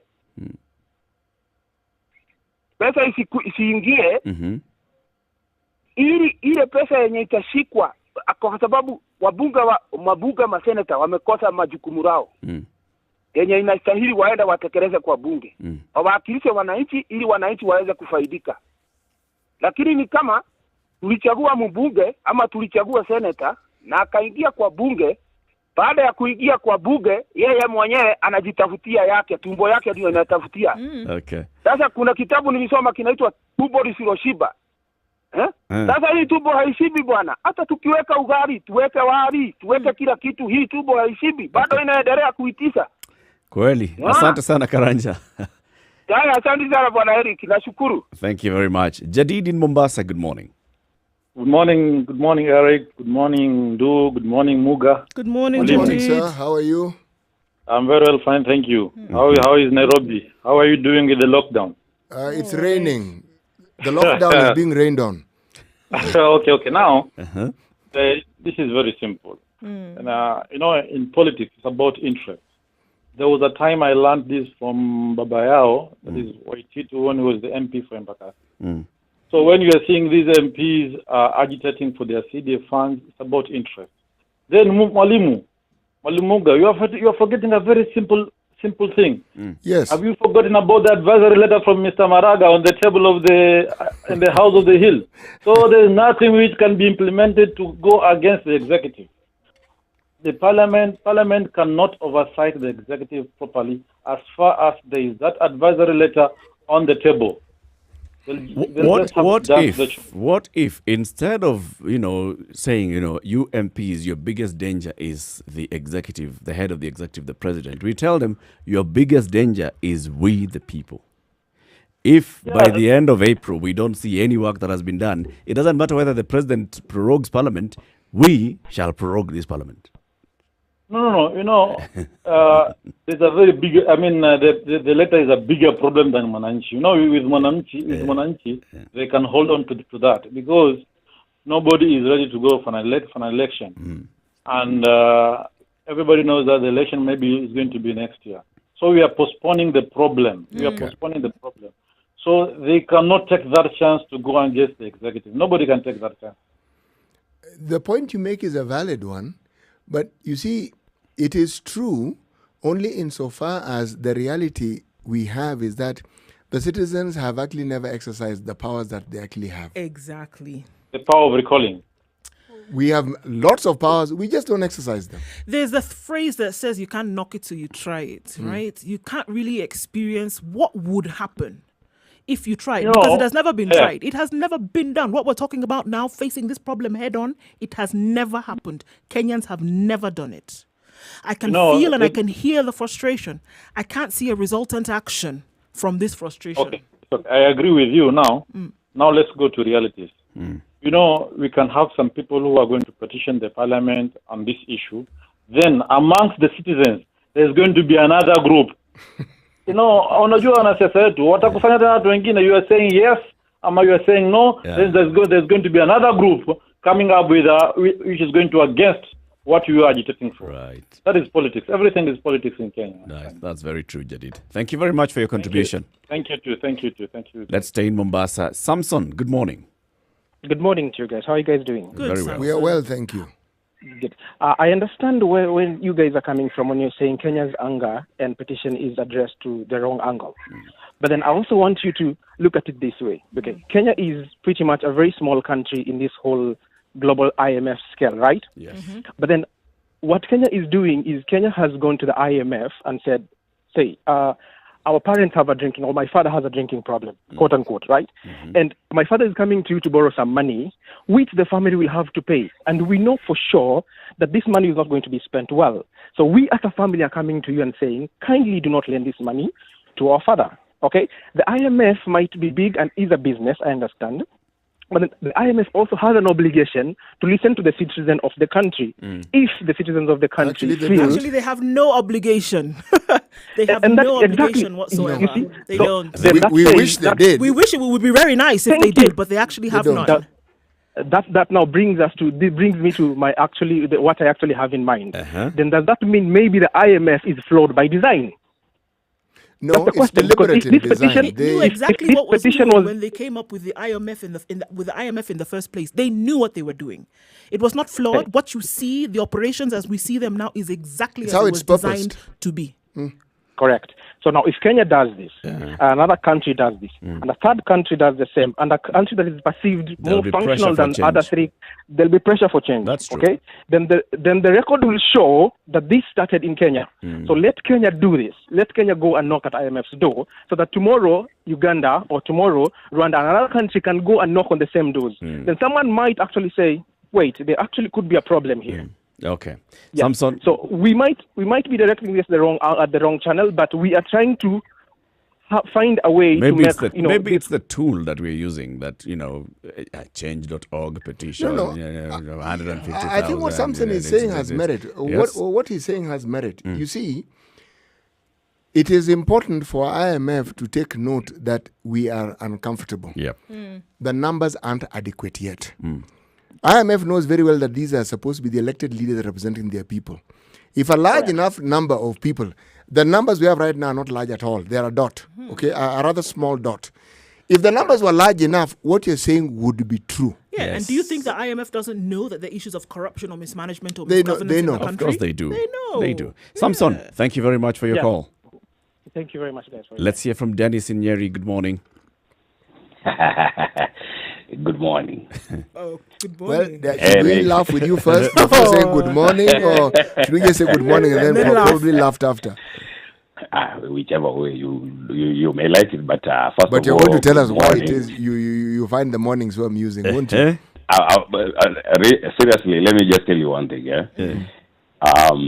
It has been a situation. It has been a station that has been liked by many people. It has brought a change in radio. So I've also tried to build a fan base from Nyeri. I tell people, come on, listen to this station, and then they give me feedback. But one thing for sure, you guys, you're doing some good work. Asante sana, Dennis. Yeah, no. Yes, sir. The only lady in the room, how you doing? Mzuri sana, thank you very much. Dennis, thank you very much. Continue being our brand ambassador in Nyeri and around that region. Asante sana. Maggie in Vihiga, good morning. Habari yako? Sisi hatujambo, Maggie. Na wewe je? Mimi ni mgonjwa. Oh dear. Unaugua nini? Niko mgonjwa. Mimi nimegonjeka sana. Sasa nafurahisha na mjadala hiyo. Isipokuwa mimi nataka kusema hivi, taifa la Kenya limeelekea mahali pabaya sana sana sana. Hata mtu mwenye hana macho, hata mwenye hana mguu anaangalia akiona taifa la Kenya liko mahali pabaya. Uzuri niseme hivyo. Rais mstaafu Moi ameongoza hii nchi ya Kenya. Hatukukuwa na madeni, sasa yenye tunaona Kenya iko na madeni. Haya, Kibaki ameongoza, hatukuona madeni kama hii yenye iko katika nchi ya Kenya hii. Na ukiwa kiongozi wa taifa la mahali popote, ni lazima uangalie wananchi yako wanateseka na njia gani. Saa hii kuna nini? Kuna corona sasa. Ikiwa mnakosoa Susan Kihika wanasema mambo yale si tunasema bilioni 14 zinaweza enda namna gani kwa kitu inaitwa BBI na watu tunakufa. Hiyo BBI ikae kando, washughulikie mambo ya corona hii na hizi shida zenye ziko kwa Kenya. Kaunti zinafungwa, watu hawana kazi, tunahangaika. Kuna tu chai hata hii sasa hiyo yenye nyinyi unakunywa hapo hiyo ni ngumu. Ndugu yangu, Kenya inaelekea mahali pabaya. Magi, hebu acha nikuulize Magi. Unajua tukisema kwamba kama sasa pesa zimetengwa za kufanya referendum ya BBI ama pesa zingine zimekopwa za kufanya kazi mradi fulani na fulani, haya yote yanapitishwa katika bunge la taifa. Wabunge ambao sasa wanazungumza katika mahoteli walikaa katika bunge wakapitisha. Na ndio mimi nauliza. Na hiyo Kenya ikiwa bunge ndio linapitiza hiyo. Kiongozi hakuna katika taifa la Kenya mwenye alichukua majukumu na akahapa kulinda nchi ya Kenya na katiba. Mpaka hao watu yake wapitishe mambo kama haya. Kwa sababu wote wako wakati mmoja alikasirika na viongozi wake na akaamuka akawafuta wote. Hata katika bunge la Kenya wote ni walafi. Hakuna mtu mwenye anajali mwananchi wa Kenya ati anateseka ama anafanya nini. Na wote walichukua kiapo. Na wote walipigiwa kura ndipo wakawa viongozi. Na sasa kama tuliwapigia kura, watugandamize kwa sababu tuliwapigia kura. Unajua ni mbaya sana kuandika mtu kazi, ukishamwandika anakuwa mkubwa kwako, anakugandamiza. Mimi nauliza hivi neno moja. Mwanaume amekufa Tanzania alikuwa anaitwa Magufuli, hakutaka maneno kama hii. Magufuli alikuwa anachukua jukumu, naona huyu nimempa ministry fulani afanye kazi, anamuondoa. Anaweka mwenye anaweza kufanya kazi. Mbona Kenyatta analala usingizi? Afute hawa watu tuone akichukua action. Mambo yanaendelea Kenya si mazuri. Asante sana Magi. Mambo yanaendelea Kenya kusema ukweli mbele ya Mwenyezi Mungu. Na Mungu atakuja wauliza hivi neno wanafanya. Si maneno mzuri. Magi, tunaomba ugue pole. Pona, na ukiwa umepona tueleze tafadhali. Ameondoka. Anthony, Nairobi, good morning. Good morning. Good morning. Good morning, City. Good morning, sir. Yes. Now, I'm sorry, but I'll have to throw this back to the people of Kenya. Because when IMF gives money, it gives money to a government. And the government is by the people, for the people. Yep. That is the basic principle IMF works on. When Uhuru goes, he is representing us. We elected him there. So, the Kenyans like apportioning blame instead of facing the blame straight on. It is the leadership they keep choosing. Until that changes, hakuna mahali tutaenda. I need to ask you this question if I may, okay? Yes. If, over 70% of the leaders we get into our parliaments are new. It's something we know. So we do change them. What goes wrong? Because we change them because we believe the ones we had before weren't doing what they were supposed to do. And then we get these other ones. There are those who've argued that the ones who remain are the real problem. So even if you change 70, even if you change 80, the 20 who remain are the ones who are the bad apples who will actually influence everybody. What should we do to ensure that we actually elect people, not just elect them, but how do we then ensure that they do what they're supposed to do for us? It's with this in mind that we are saying the focus shouldn't be on IMF. The focus should be on our parliamentarians. Yes. Currently, the people, our people, local guys, civic education on their role to as government functions is concerned, the people are not aware. Or if they are aware, they are not doing anything about it. I think there was last week on Friday, whereby there was this guy who talked about the Kamukunjis, the village Kamukunjis. Yes. The gentleman was called Miller. Yes, Miller. If those villages can be empowered and the people can be airing their needs, so that it's the people who set agenda. So that the new MPs, you're saying, when the people change MPs, these MPs, they have like a work schedule under which they were put on that platform to perform. So that the people can always be keeping them in check through these barazas. If these barazas are not there, there's nothing the people will achieve. But if MP up there knows when he goes back to the people are waiting for him. There's accountability.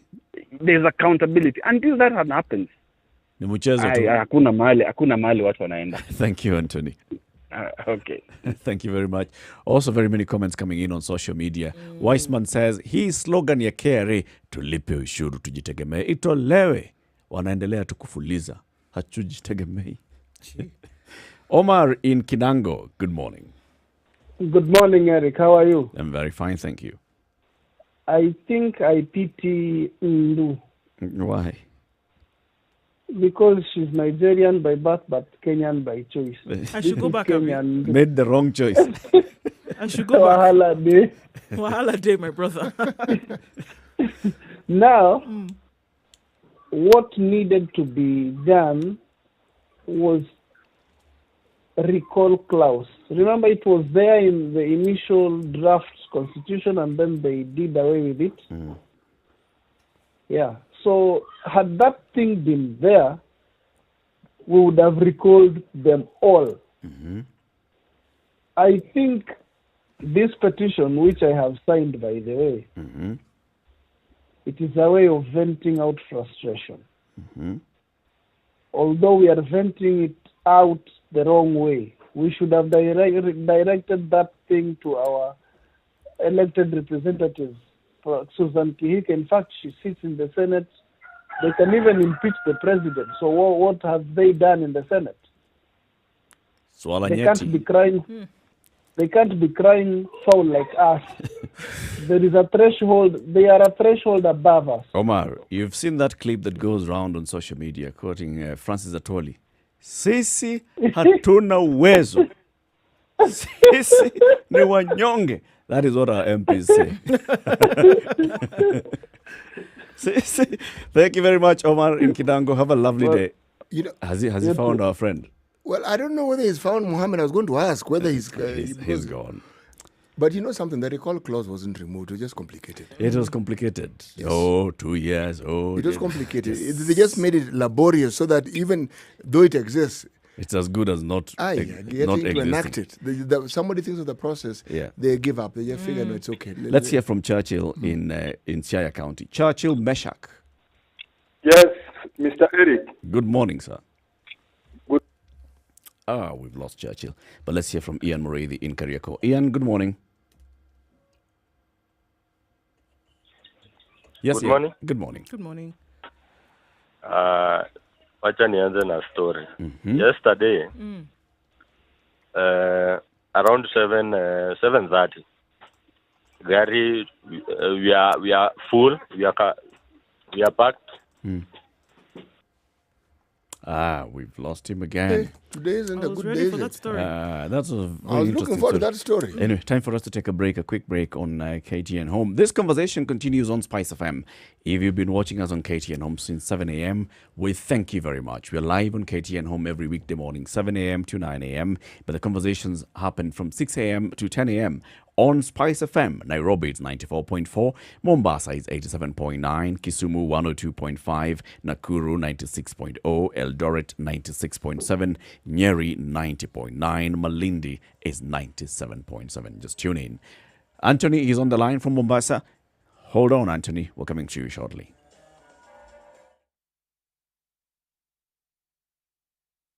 This is the Situation Room, the only way to start your day. Spice up your life.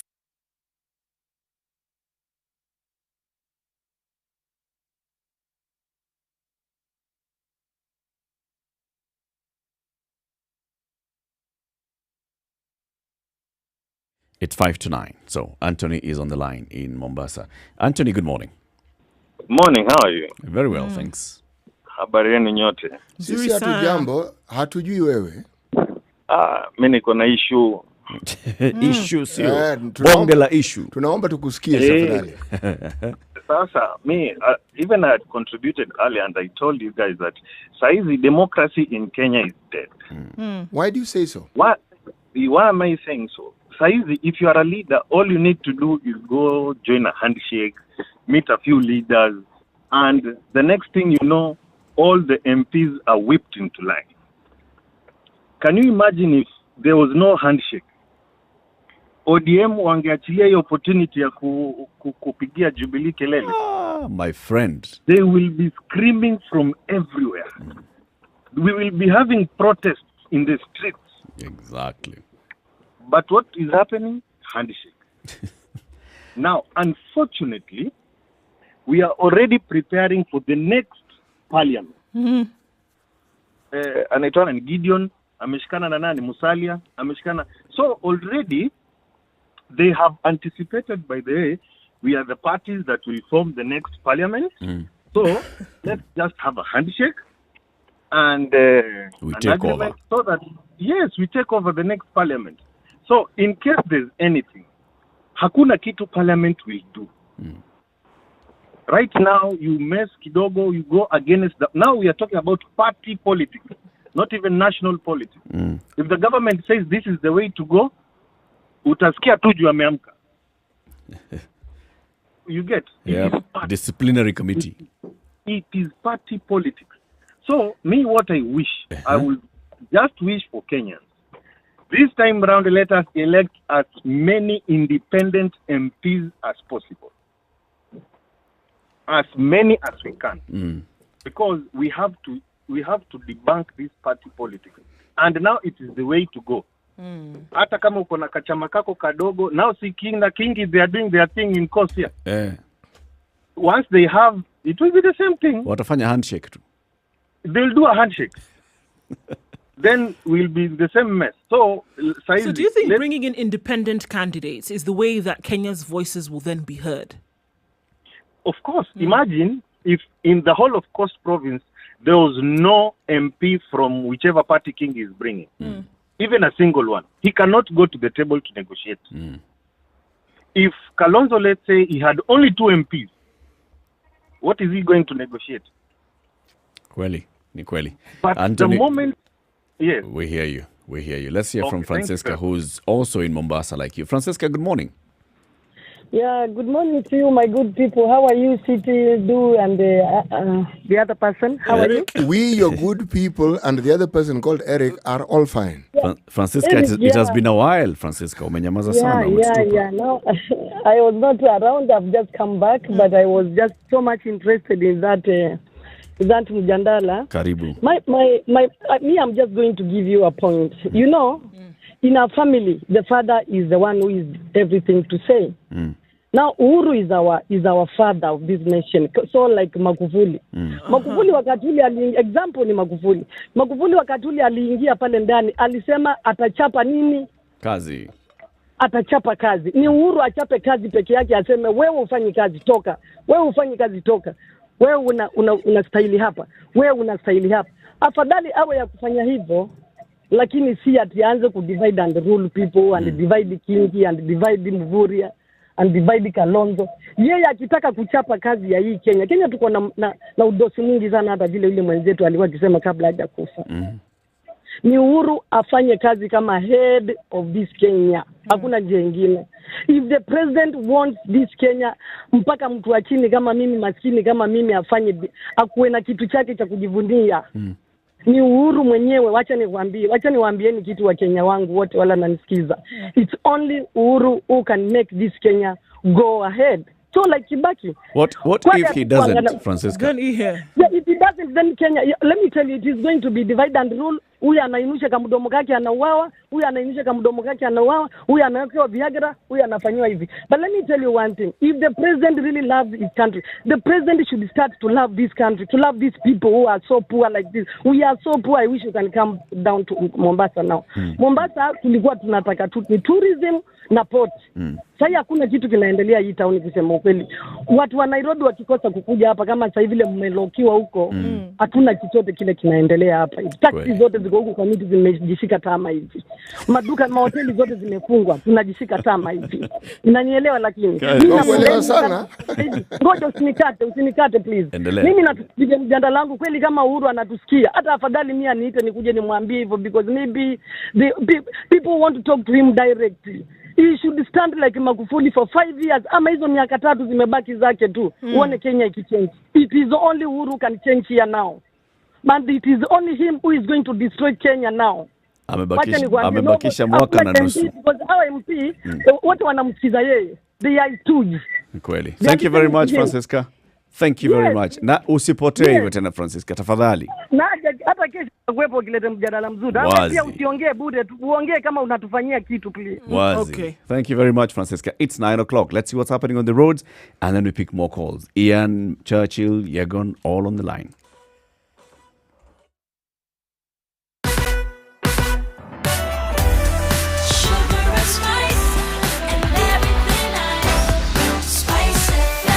Spice up your life.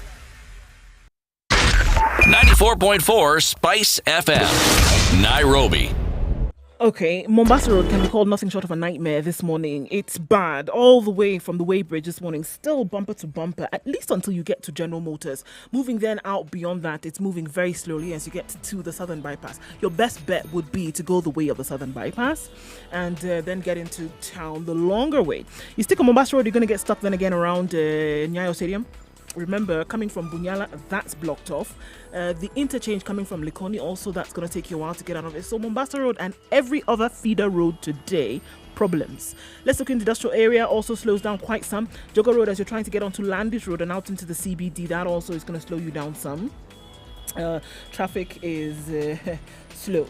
Okay, now let's look outside of Nairobi. If you are going out, headed towards Nakuru, Zambezi, Sigona, be careful, guys. There's some traffic that we don't understand what's going on, but it's bumper to bumper for kilometers headed in the direction of Nakuru this morning.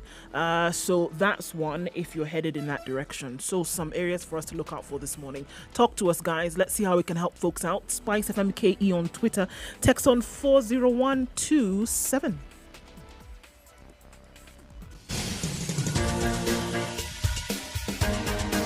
This is The Situation Room, the home of hard-hitting political commentary and penetrating insights about the state of the nation. This is a talk radio experience like no other. The Situation Room, a place for hard truths, debates, and elevated conversations. The Situation Room, witty, political, engaging, deep, controversial. In the room, we have C.T. Muga, researcher, academic, seasoned political observer, a fountain of wisdom in these politically uncertain times. Ndu Oko, Nigerian by birth, Kenyan by choice, communications expert, Pan-Africanist, a truth seeker and believer in people power, and Eric Latin, agent provocateur, the man in the chair, seasoned journalist, news hound, a man who believes in punching up, not down. This is The Situation Room, the only way to start your day. The conversation continues. City, today's proverb. The leopard does not travel without its spots. Kabisa. Let's travel back to the phone lines. Ian in Kariako, good morning. Ian. He's put us on hold. Let's hear from Meshach. Meshach, hi. Good morning. Good morning, Meshach. Yeah, I'm fine, sir. We've lost Meshach again. Yeah, go on. Yes, good morning, Eric. Good morning, Buan. Titi and Duoko. Good morning, Yegon. Yes, a lot of people are crying. But they are crying because they don't have the figures. Because they don't have? Figures.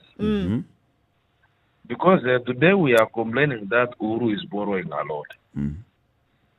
But even though he's borrowing a lot of infrastructure is going on in our country. We are not doing so bad. You know, you cannot develop a country without money. Right. And in fact, we still have a percentage. If you check the IMF, we still have a freedom. Our monetary freedom index right now lies at 65%. So we are not at that end so much, to the extent that Kenyans are petitioning IMF to stop funding Kenya. You know, the people who will suffer is us when we don't have no funding. If you watch how the GDP has grown from 2013 up to now, it has grown because we have money. In fact, if you see the foreign direct investment net inflows to Kenya, is around 1.6 billion, that is in dollars. If you compare another country like Tanzania now, because I've had some callers comparing that, we should be going the fully way. How can we improve our GDP without laying the infrastructures? Because what we are doing today is that we are building the basis of our economy for the next 30 years to come later. You know, your point is a valid one, but let me ask you something.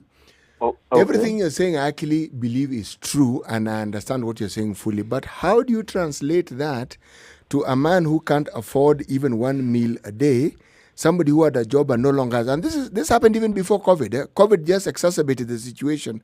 How do you explain all these things to the person, or how do you marry these two things which seem to be diametrically opposed? Because if you're telling us that we are building roads to make our lives better, the question is, okay, we understand the future, but if my life isn't better now, why would I believe that in the future it will be any better? City. Yes, sir. What is government? The definition of government is the people. That is in simple terms. The people who funds the government is people. There is no external person who can come and fund the government. And these things happen in a country within a crisis period. We will have casualties, yes, those who cannot afford meals. But what percentage? What is the poverty index if we compare today? Today the poverty index stands at 83.7 shillings. Okay. Yegon, I have to ask you, beyond the numbers, I have to ask Yegon, beyond the numbers, do you feel that if Kenyans could see what has been borrowed in the past translating into something that had a direct benefit or even an indirect benefit to them, do you think Kenyans would be complaining today? Money that has been previously borrowed, if it was going towards these projects that you're talking about that essentially build the economy, do you think they would be complaining in the manner in which they are crying today? You know, today the Kenyans are missing the point. If you see those who are complaining, in fact, are not. It is from a political side. We are taking these things political. Because use an example. Today, a civil servant is employed to the public sector. Yes. The first thing he does, take a loan. Yes. Buy a land, build a house, and invest. For a period of 8 years, this person is suffering a lot. And in fact, the kids and the wife, for example, will say, why are we suffering, yet you are employed? They cannot see that there is money that you have committed somewhere. But after 8 years, what is it? There is joy. But they can see the house, Yegon. And they can see the land, Yegon. They can see something. Yes. The issue keeps being raised here is that there's the money has been borrowed. We don't see the land. We don't see the house. Okay.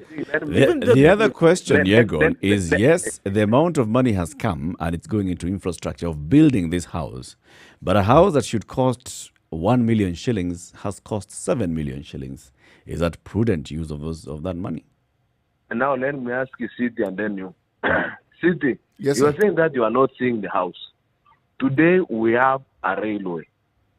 We had a railway even before this one. It was just neglected. Look, between Nanyuki to Thika, right now, what's happening? There is renovation. Between Nakuru to Eldoret, there is ongoing. Look at the Kisumu. Now, how many kilometers have we increased in terms of tarmac? Today we are expanding a single line of a tarmac from Nairobi to Mwingi to be a dual carriage. They are expanding Eldoret to Nairobi to be a dual carriage. That is what Kenya should be seeing. It is, but that isn't the complaint. The complaint is what it's costing us, my friend. Now, the issue, look what they are petitioning. They are saying, don't give us money because it is being stolen. Yes. The energy should be directed to the corruption, but not stopping the money. Let the money come, stay in a store, so that now we can deal with things in the house. Today, God. Wow.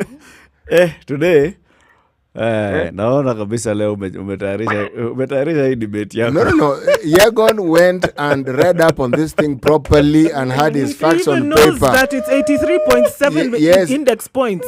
My goodness. And those figures, whether they're World Bank figures, EU figures, those figures are okay. But let me explain something to you.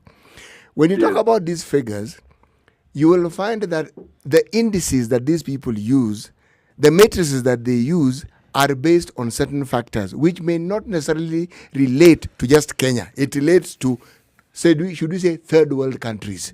And that's what they look at. Now, specifically for Kenya, the issue isn't even the debt. The issue is what the debt was used for. Because the argument also is, if that money was put to use in the manner that had been proposed, yes, we would owe the money, but the economic activity that was supposed to correspond with those activities would have ensured that the economy was vibrant. The economy isn't. Yegon, wacha tusikie wengine. Okay. Good point. Good points made, Yegon. Thank you very much. Have a nice day. Have a nice day, Yegon. Alan, good morning. Good morning, old chap. How are you doing? Hey. I'm all right. I'm all right. Charlie, old boy. Oh, wait. This is discrimination. How come everybody has a nickname? Then me, it's just... It is Kujuana.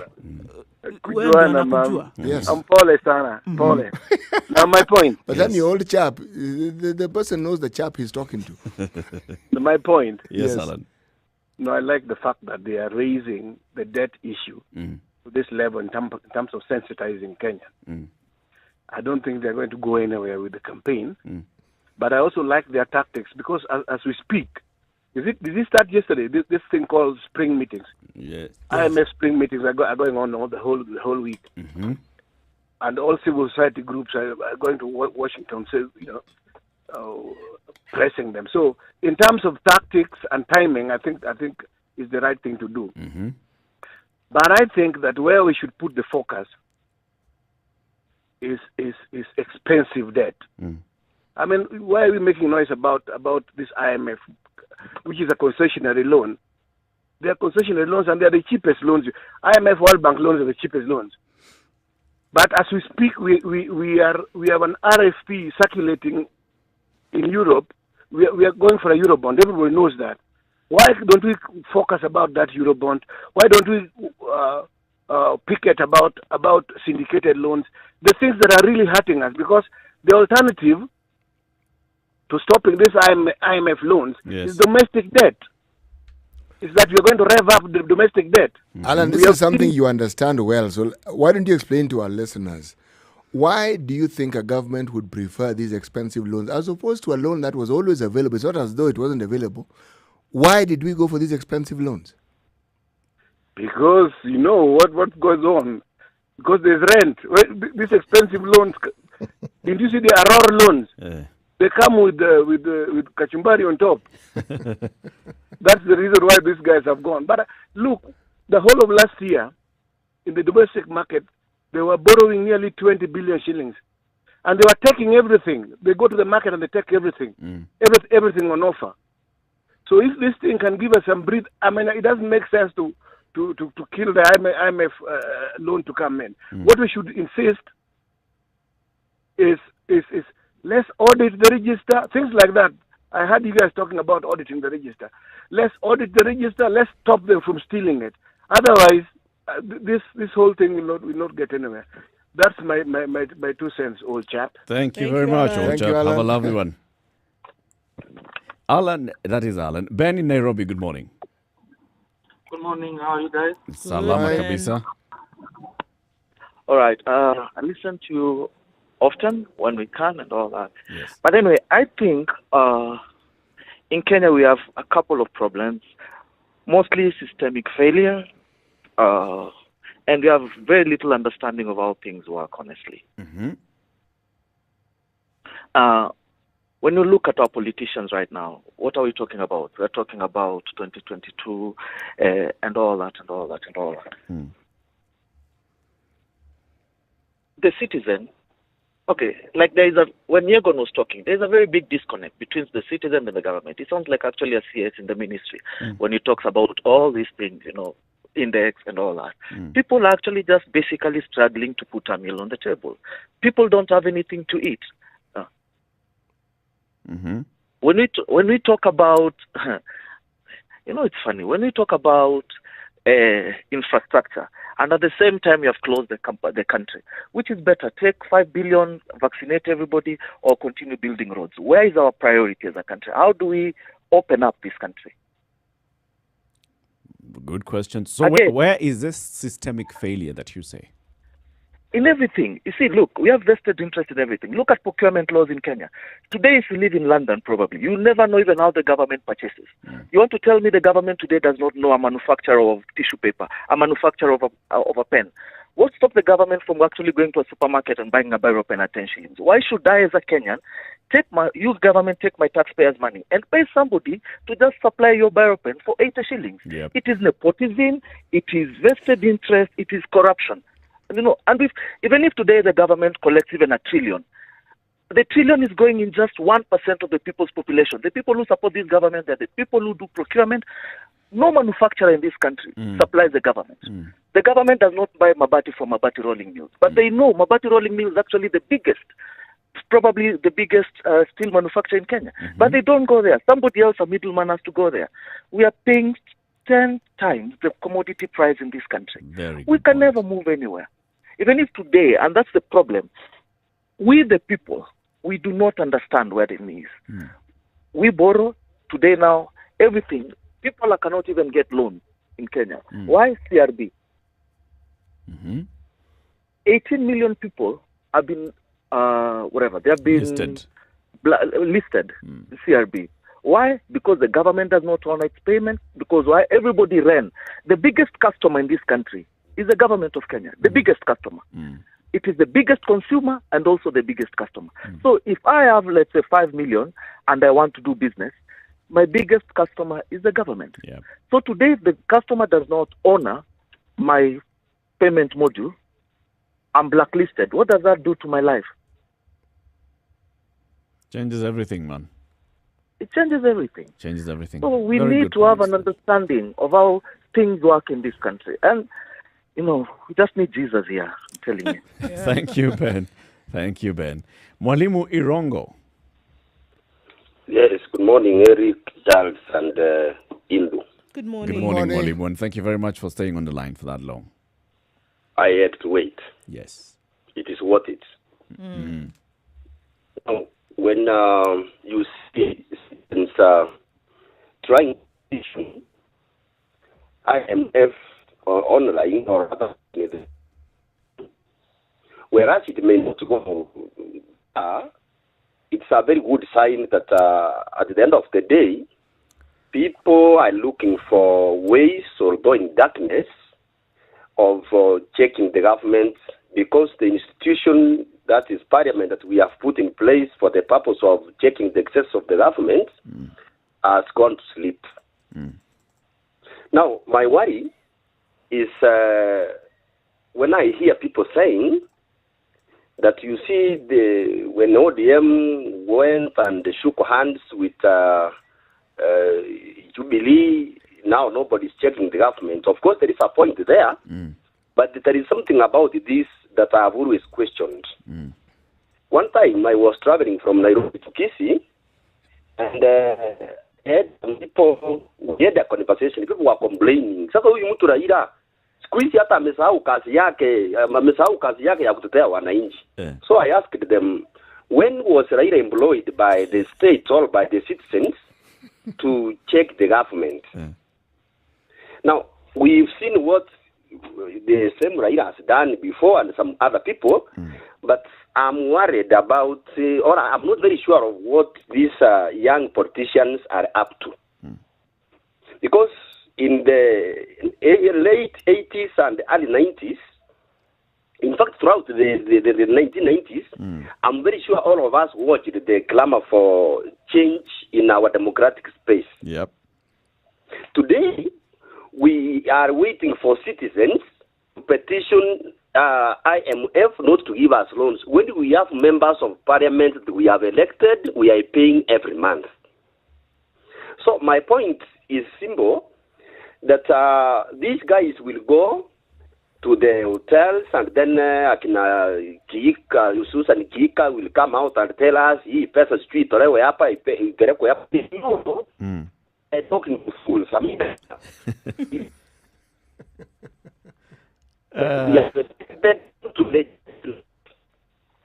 but let me give this statement. As the speaker was just said that we are waiting for this. Jesus will not come in physically run. But let me tell the parliamentarians that as long as they are money and lying to us, politicking and lying to us, it wanatutetea, time is coming. We've seen these things happening in one country. Being We're losing you, Rongo. Because of non-performance, these things are going to come. Thank you very much, Rongo. I think we got the message. We got the message. The message to parliamentarians. The writing is on the wall. Thank you very much. What's that writing on the wall? Mene mene tekel what? So you've said it. Mene mene tekel to what? 21 minutes after 9. Kenya's biggest conversation continues. Time for us to look at the weather forecast. All right, forecast, Dorcas, for Nairobi, Malindi, other parts of the country and other parts of the world, on how the weather is going to look like later on in the day. Maybe you can see how it is right now, okay? Just tell her whether it's raining already in Malindi. Good morning.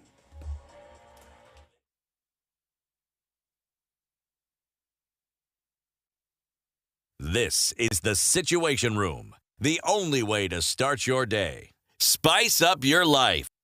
Spice FM. Hey, it's getting hot in here. The media has greatly contributed to the moral rot that we experience in this country. I remember a senior politician telling me, point blank, nobody steals in the field, it's stolen in the granary. So my friend, if you're going to win an election, jipange kwa granary. I think we are suffering from Stockholm Syndrome. Our violator and abuser is also our redeemer in our mind. The whole political class, the whole political institution is rotten. It is based on ideals that cannot progress our country forward. This is the Situation Room, the only way to start your day.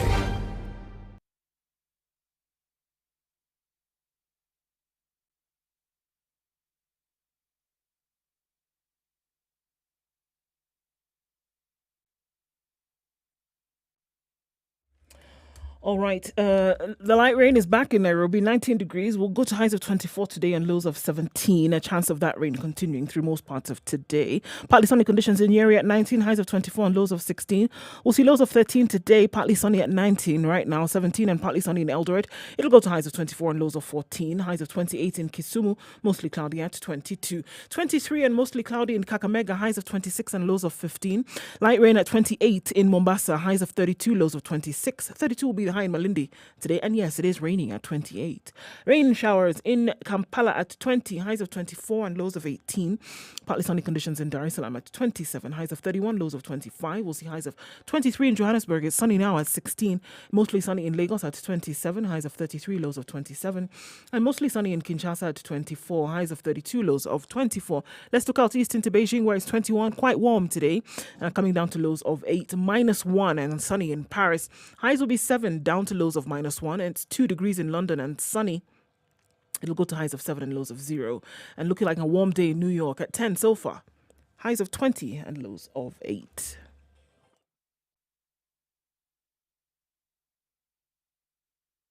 Sugar and spice and everything nice, everything nice. SpiceFM.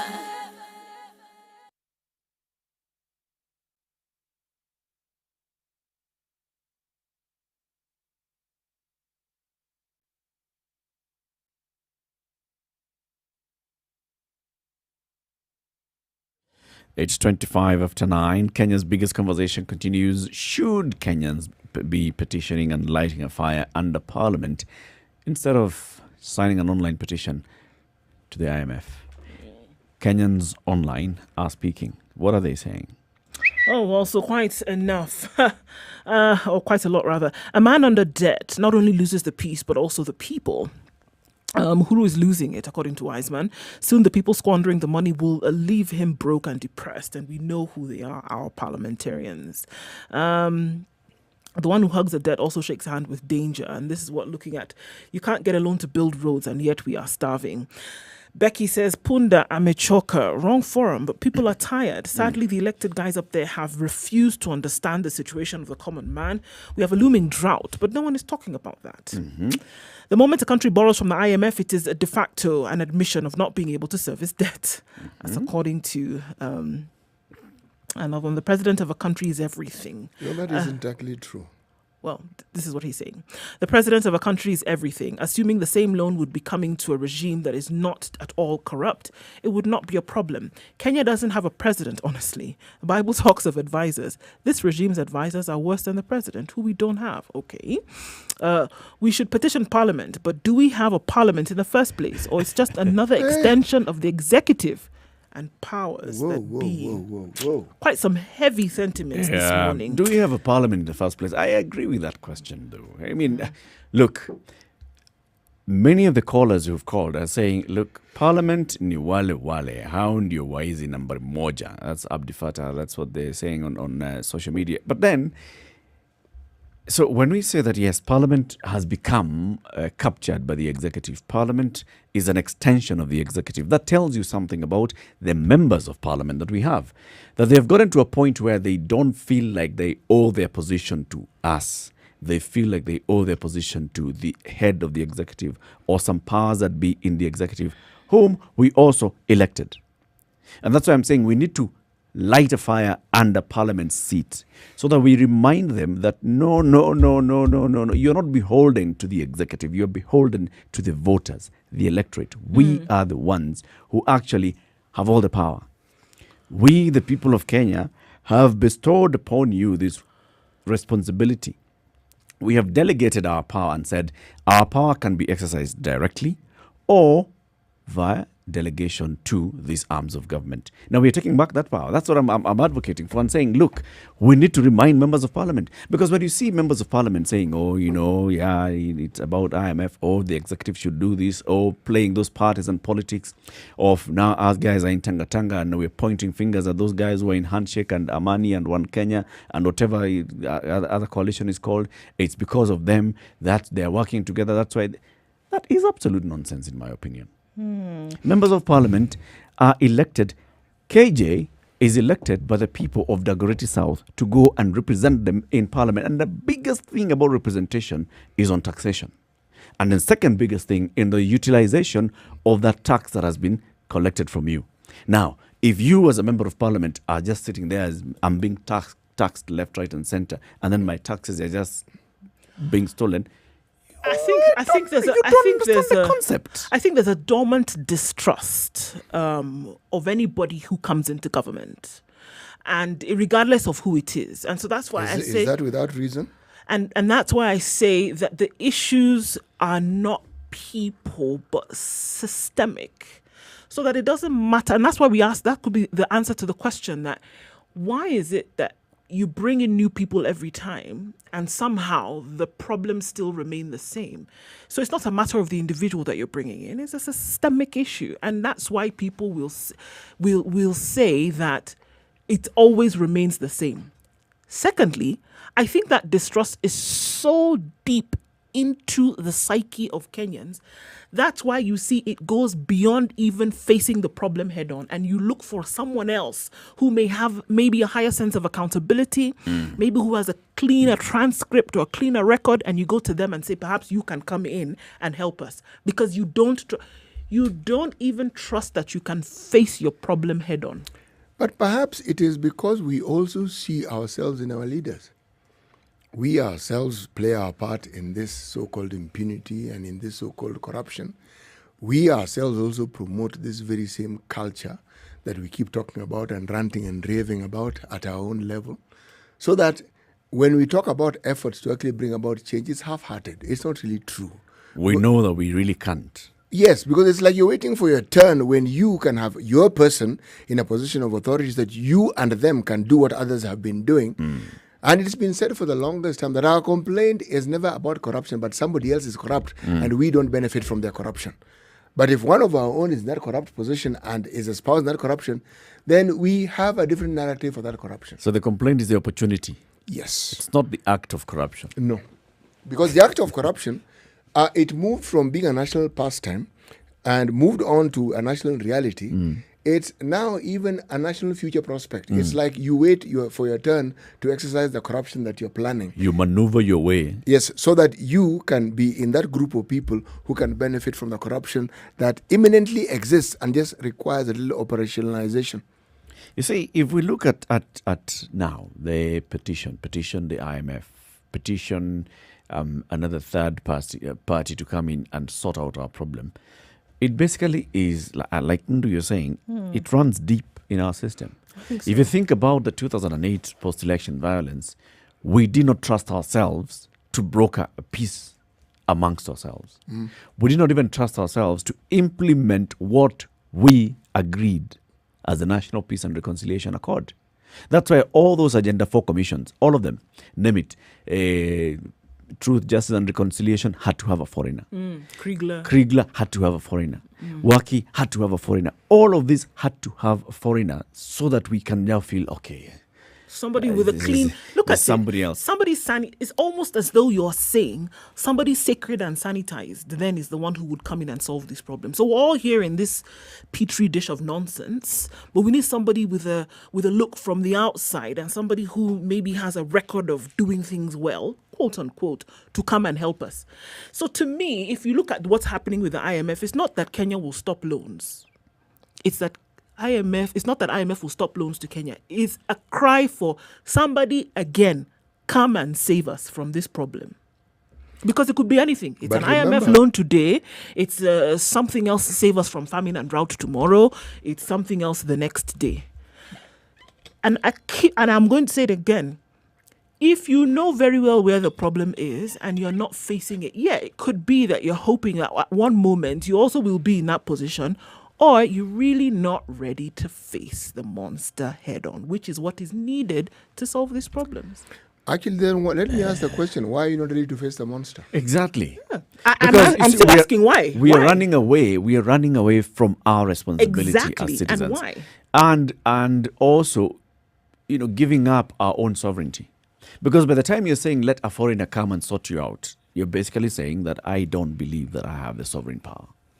You're expecting somebody else to do it. And that's what I'm saying. It's okay, we can talk to the IMF, blah, blah, blah, blah, blah. But the people who should be talking to the IMF are seated in the hallowed halls of Parliament. And we have put them there. And we came up with a constitution that said this is a constitutionally protected arm of government. And its role shall be this, and the other, which includes making sure that every loan that is borrowed by the executive has been sanctioned by Parliament, making sure that every shilling that is spent by the executive has been sanctioned by Parliament. Surely. No, man.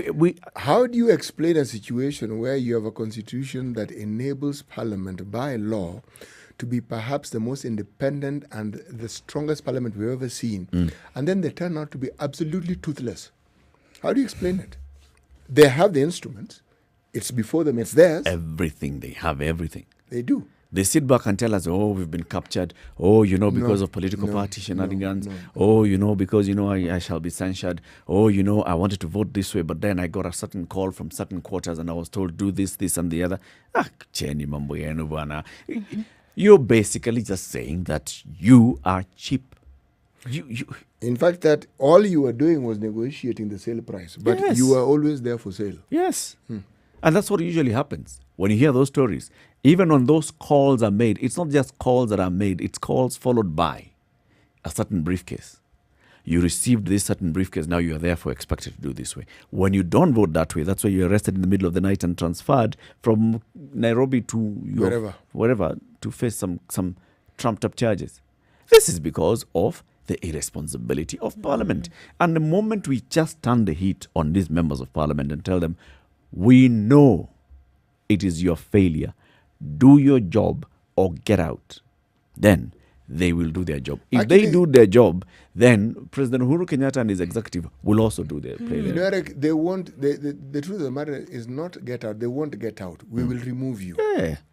Because you still can. It may be a tedious process, but the politicians understand what they can get away with. Do you really think that if they knew they couldn't get away with it, they would pursue that same path? Of course no, not. they would Because not. they've gotten away with it constantly in the past.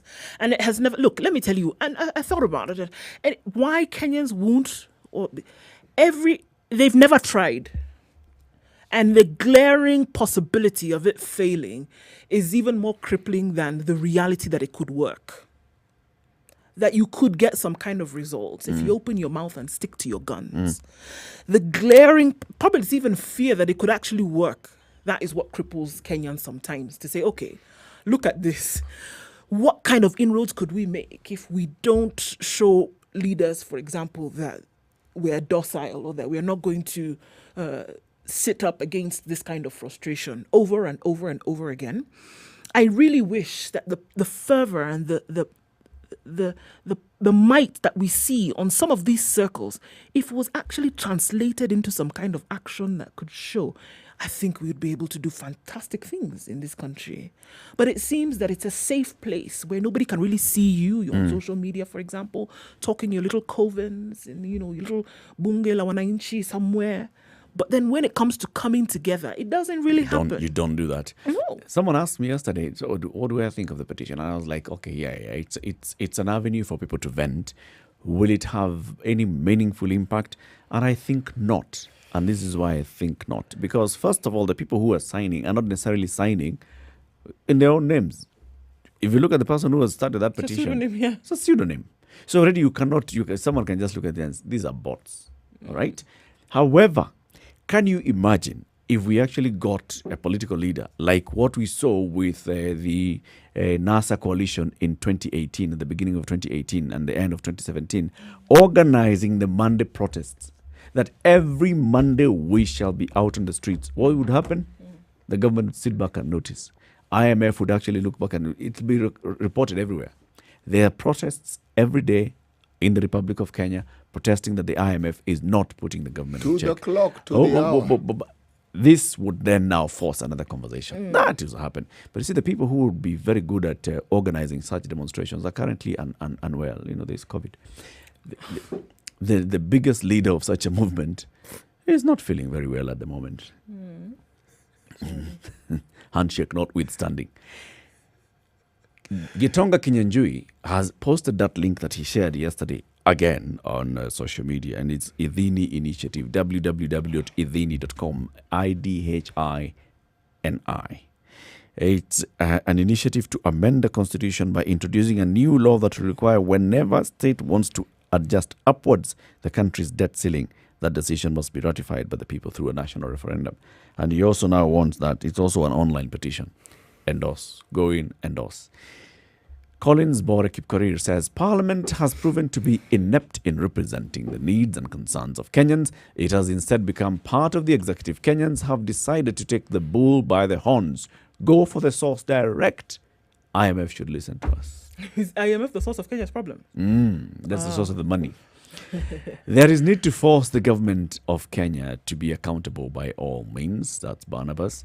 Phyllis Jr. says, in fact, we should just send this whole government home. Greed has overtaken humanity. Where is the integrity? They're messing us big time.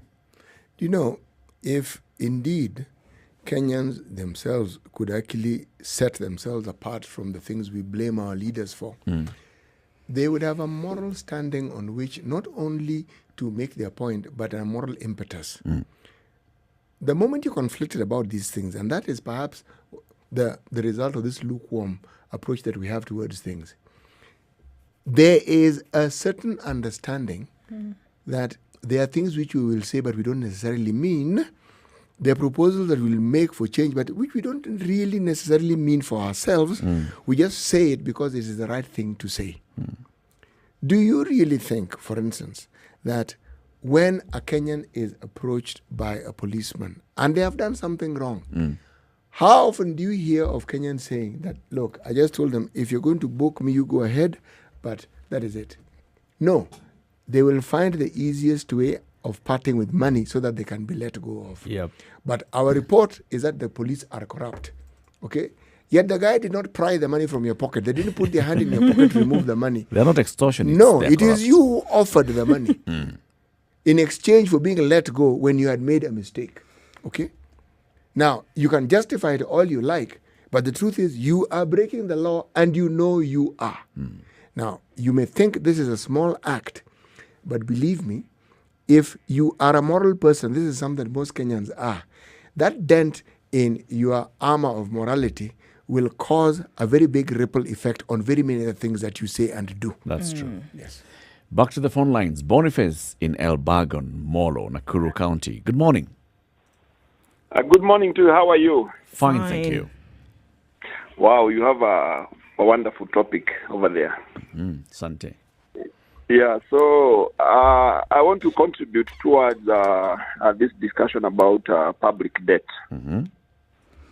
Yeah, so there's this thing that is trending online about that petition. Yes. Yeah, but previously we had started another initiative to amend the constitution to make it mandatory for the state to seek the people's consent before adjusting our country's debt ceiling. Yeah, because rather than petition the IMF today, tomorrow the state actors will move to a different. If today, for example, the IMF was to heed to our call, the state actors will move to another lender. We have the Kenyan government borrows from an array of lenders. But my brother, consider for a while. Don't you think that already we have in place a system that guarantees and enforces the executive or the government to go to the people via their representatives before they can make such a move? And they do. And now that our representatives seem to have failed terribly in this duty to rein in the state's appetite for borrowing. So we are seeking now to recall that authority, because according to Article 1 of the Constitution, we can either exercise the sovereign powers through either directly or through our elected representatives. Yes. So we are of the opinion that, and you see, there are other 10 matters, according to Article 255, there are another 10 whole matters that must be ratified by the people. For example, you cannot amend or change the territory of the Republic of Kenya without seeking the people's consent. That's true. You cannot interfere with the independence of the judiciary without seeking the people's consent. You cannot. So, Boniface, let me ask devolution. you, this initiative, is it the one idhini.com?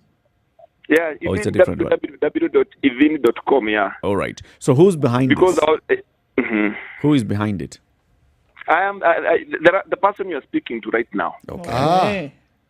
Yeah, this is my brainchild, and I really think this is the way to go, because rather than whining over Facebook and all other social spaces, we the people have the power. We can recall that power. In fact, we can recall any power back to ourselves. Okay. Actually, I am with you there. So let me ask you now, the next steps in this petition, idhini.com. You want people to go on there and sign the petition, and then what? Yeah. We got the popular initiative way, according to Article 257. People, if we're able to collect at least 1 million signatures from registered voters, then we go, we follow the due process according to the law. Okay. We take it to the county assemblies and But then I want to ask you then, so why aren't you going directly for signatures of voters? Why are you launching an online campaign where you don't actually know who is signing? You see, now we are in COVID times, we don't need to. We are going to the people. It's an online portal. Anybody can sign. We don't need to do books. And again, the issue of doing books is a little bit complex, because you remember with the BBI, there were issues that they have now to transfer the hard copies back to soft copies. And you see, there were issues with money and all this. So this one is even cheaper for the people. It's a requirement of the law, though, Boniface. I'm basically, I agree with the petition. I'm just saying, I'd like something that can actually translate to tangible results. The Constitution says that you shall present signatures of registered voters to the IEBC. The IEBC will verify that these are registered voters in the Republic of Kenya. So I'm questioning your route to that, and also whether you actually have a bill that you're already preparing that can go that direction. All right. We are preparing a bill, and the format of presenting signatures can either be manual or electronic. It can be either hard copies or soft copies. I think both are allowed. So we've chosen the electronic way. One, it is cheaper because this is a people's initiative. Yeah, so rather than petition the IMF, let us, we are acting very desperate as the people of Kenya. We can do it. Yeah, we can mend the things that we are seeing they are not right. Okay. Because Parliament as an institution has really failed on this one. I'd like to challenge you, Boniface. Yeah, please do.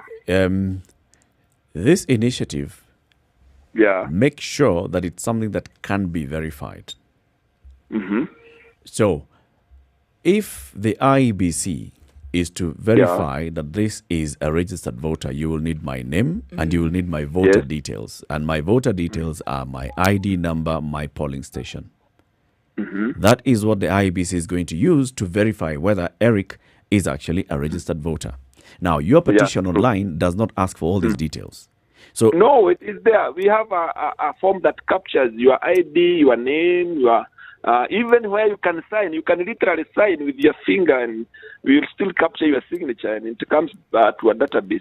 What it has, it has ID number, it has full name, it has county, and then it has phone number. Yeah. It does not have polling center. Well, is that a requirement of the law? Yes, it is. You have to be a registered voter. I think that's all. Once you are a registered voter, I think the essence of the law is that you have to be a registered voter, not just maybe an ID holder. Or I'm basically using what the IEBC was doing with the recent verification of voters for the BBI initiative, right?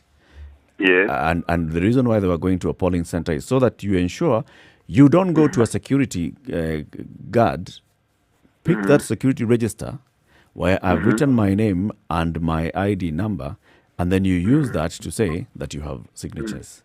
So what details of this voter do you have that shows that this voter actually signed and they know where they come from?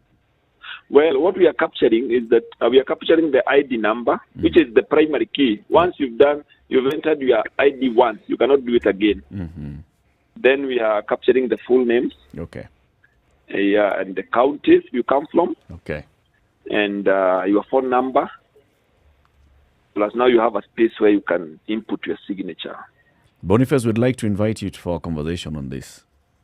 Wow, I will be very grateful. In coming days, so we can hear the plan that you guys have and what you're seeking to do. Yeah. Asante We shall sana. appreciate very much. Thank you so much for your time. Stay on the line. Our boss, Brian, our producer, will talk to you and pick your details. Onyango in Nairobi, good morning. Hey, good morning, Eric. How are you? I'm very fine. Let me go quickly because I'm running out of airtime now. Yes, go straight. Okay, thank you. What I want to say, the biggest problem we are facing as a country is because we don't vote for, we always vote for a political party, not a person as an individual. So if you can send like majority as independent candidate in parliament, this country we can do much more better. You get what I'm saying? Yeah. So, okay, let me tell Kenyans to just be patient. Tuvumilie tu, hii mwaka hii term itaisha, tutafika 2022 tufanye uchaguzi tena. Okay? So let us be patient. This is what we chose 2017. This is our decision we made. This is the decision we made. Enough. We will satisfy. Thank you. Thank you very much, Nyango. Asante sana. Joseph in Nairobi, good morning. Good morning. How are you? Fine, thank you. Okay, now, nice discussion this morning. Brilliant ideas, genuine expression. But all this we are discussing today is for future generations. Why do you say so? you have just talked to the other guy who was saying he's taking signatures and all that, and you told him IIBC need to verify all this. What do you think IIBC is? IIBC itself will receive like one call, and this will go that direction of, So all this we are discussing is for future generations. Ni wale wanayuthi wako na watoi wako wasikize, wajue what they gonna do, what kind of a government they gonna bring in 2030, 2040. Otherwise hii yote iko huku, my friend. Kelele. Hata yule mwenye unajua ni straight hivi. Wacha ambiwe briefcase iko pale na gari, na actually pamoja na gari unaenda nazo. So what is this that the future generation will have, Joseph, that will ensure that they will not do what we are doing? Today, you are discussing how things should be done. You are enlightening people of the power they have and all this. But that will only work with the future generation. So keep telling them what they can do. Keep telling them the way of, taking the power back if someone is trying to misuse the power, so that they can know what to do when their time comes. Do I hear you to be saying you personally, you've given up? There is nothing that can be done or you can do to change your life now? My life, that is personal. I'll hustle on my own. I have all lose upon my life.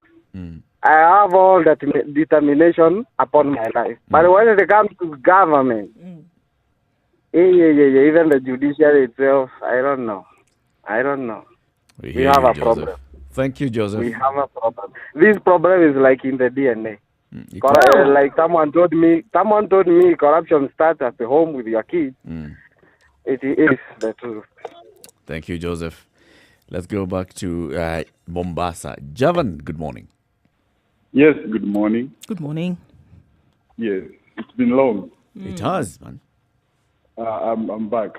Okay, I wanted just to say, I think we the voters we are to be blamed. Because we have an opportunity to choose good leaders, but they'll come, give us some little tune. We start singing the tune. They go there, they are going to return what they've given unto us. They're not going to work for us. Because they've already bought us. Because I was wondering, okay, the issue of IMF, we went to IMF to petition. But when things are hard here, why can't we start from here?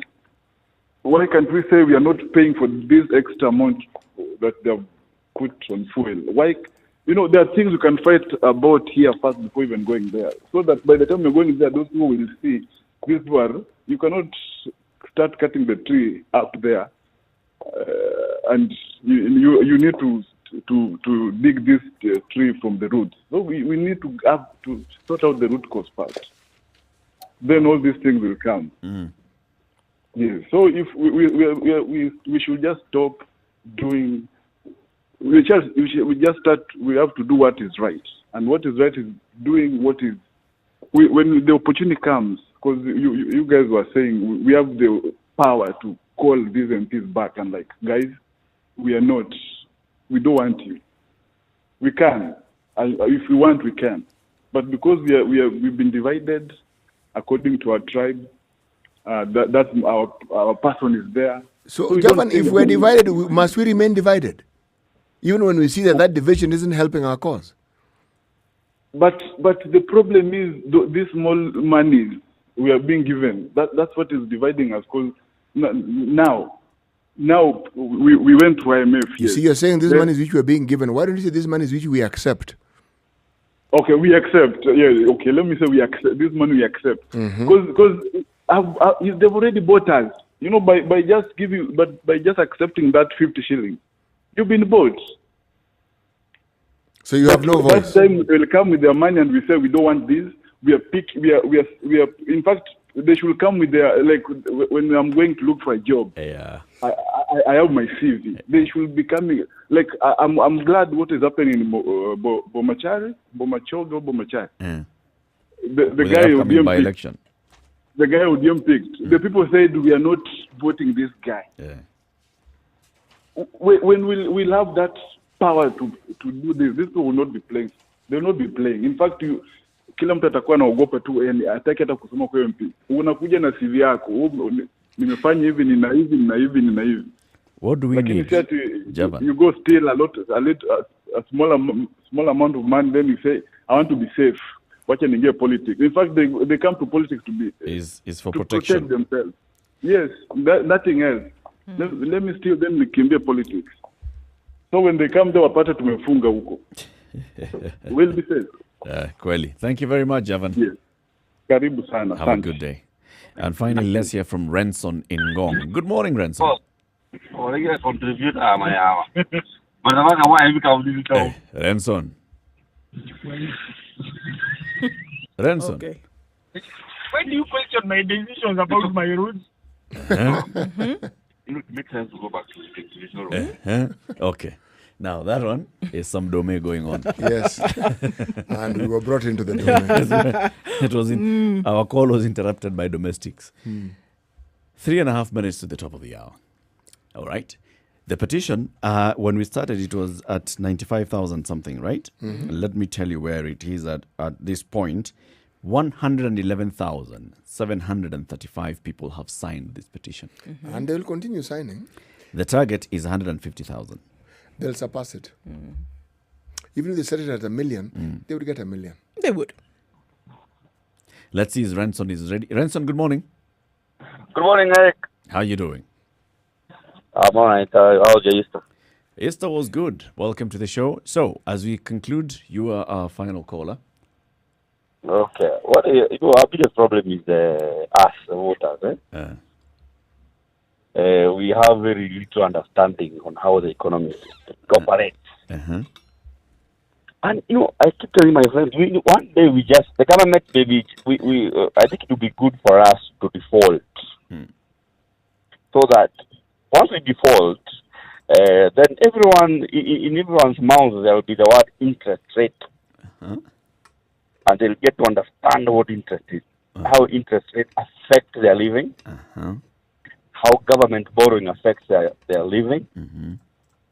That would be a simple lesson. A simple lesson to be passed by a default. What do you call that, Molly? Is what, a learning tool? What specifically? Something like that now. Where we default, and then now that is used to teach Everyone us knows what interest rates. Well, let's call it a tool. Okay. Because if it's something that you're using to benchmark, then it is a tool. Okay, Eric. So you think we should get there? Thank you very much, Renson. Have a lovely day. Everyone will understand it. Everyone will understand it. Everyone. Asante sana.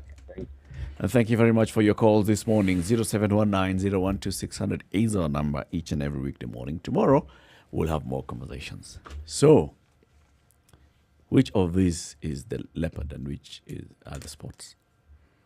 You see, the thing is, we can decide to become leopards or we can continue remaining sheep and goats. And the reason why I say this is because the particular group of leopards that move with their spots at the parliament, we know how the parliamentarians will function. We know you don't even this one. You don't need an iota of intelligence to figure out. It's as obvious as daylight.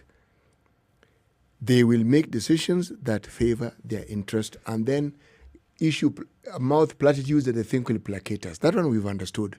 Now it is us who have to decide whether these sheepish spots that we like carrying around, we're going to continue carrying it with us, or we are actually going to become the leopards that we are and actually ensure that the spots we hang out and we operate with are the spots that can actually mark us for being the animals we are. Because right now, we are sheep masquerading as leopards. Ole wetu. Bearing the teeth with no bite. Yes. Ole wetu. Thank you for tuning in to the Situation Room. Join us again tomorrow, 6 a.m. to 10 a.m. So we have two of our listeners to have a conversation with. One is Boniface on idhini.com, and the second one is Mila Menga of Siaya. We want to hear about this Bunge la Mitaani initiative.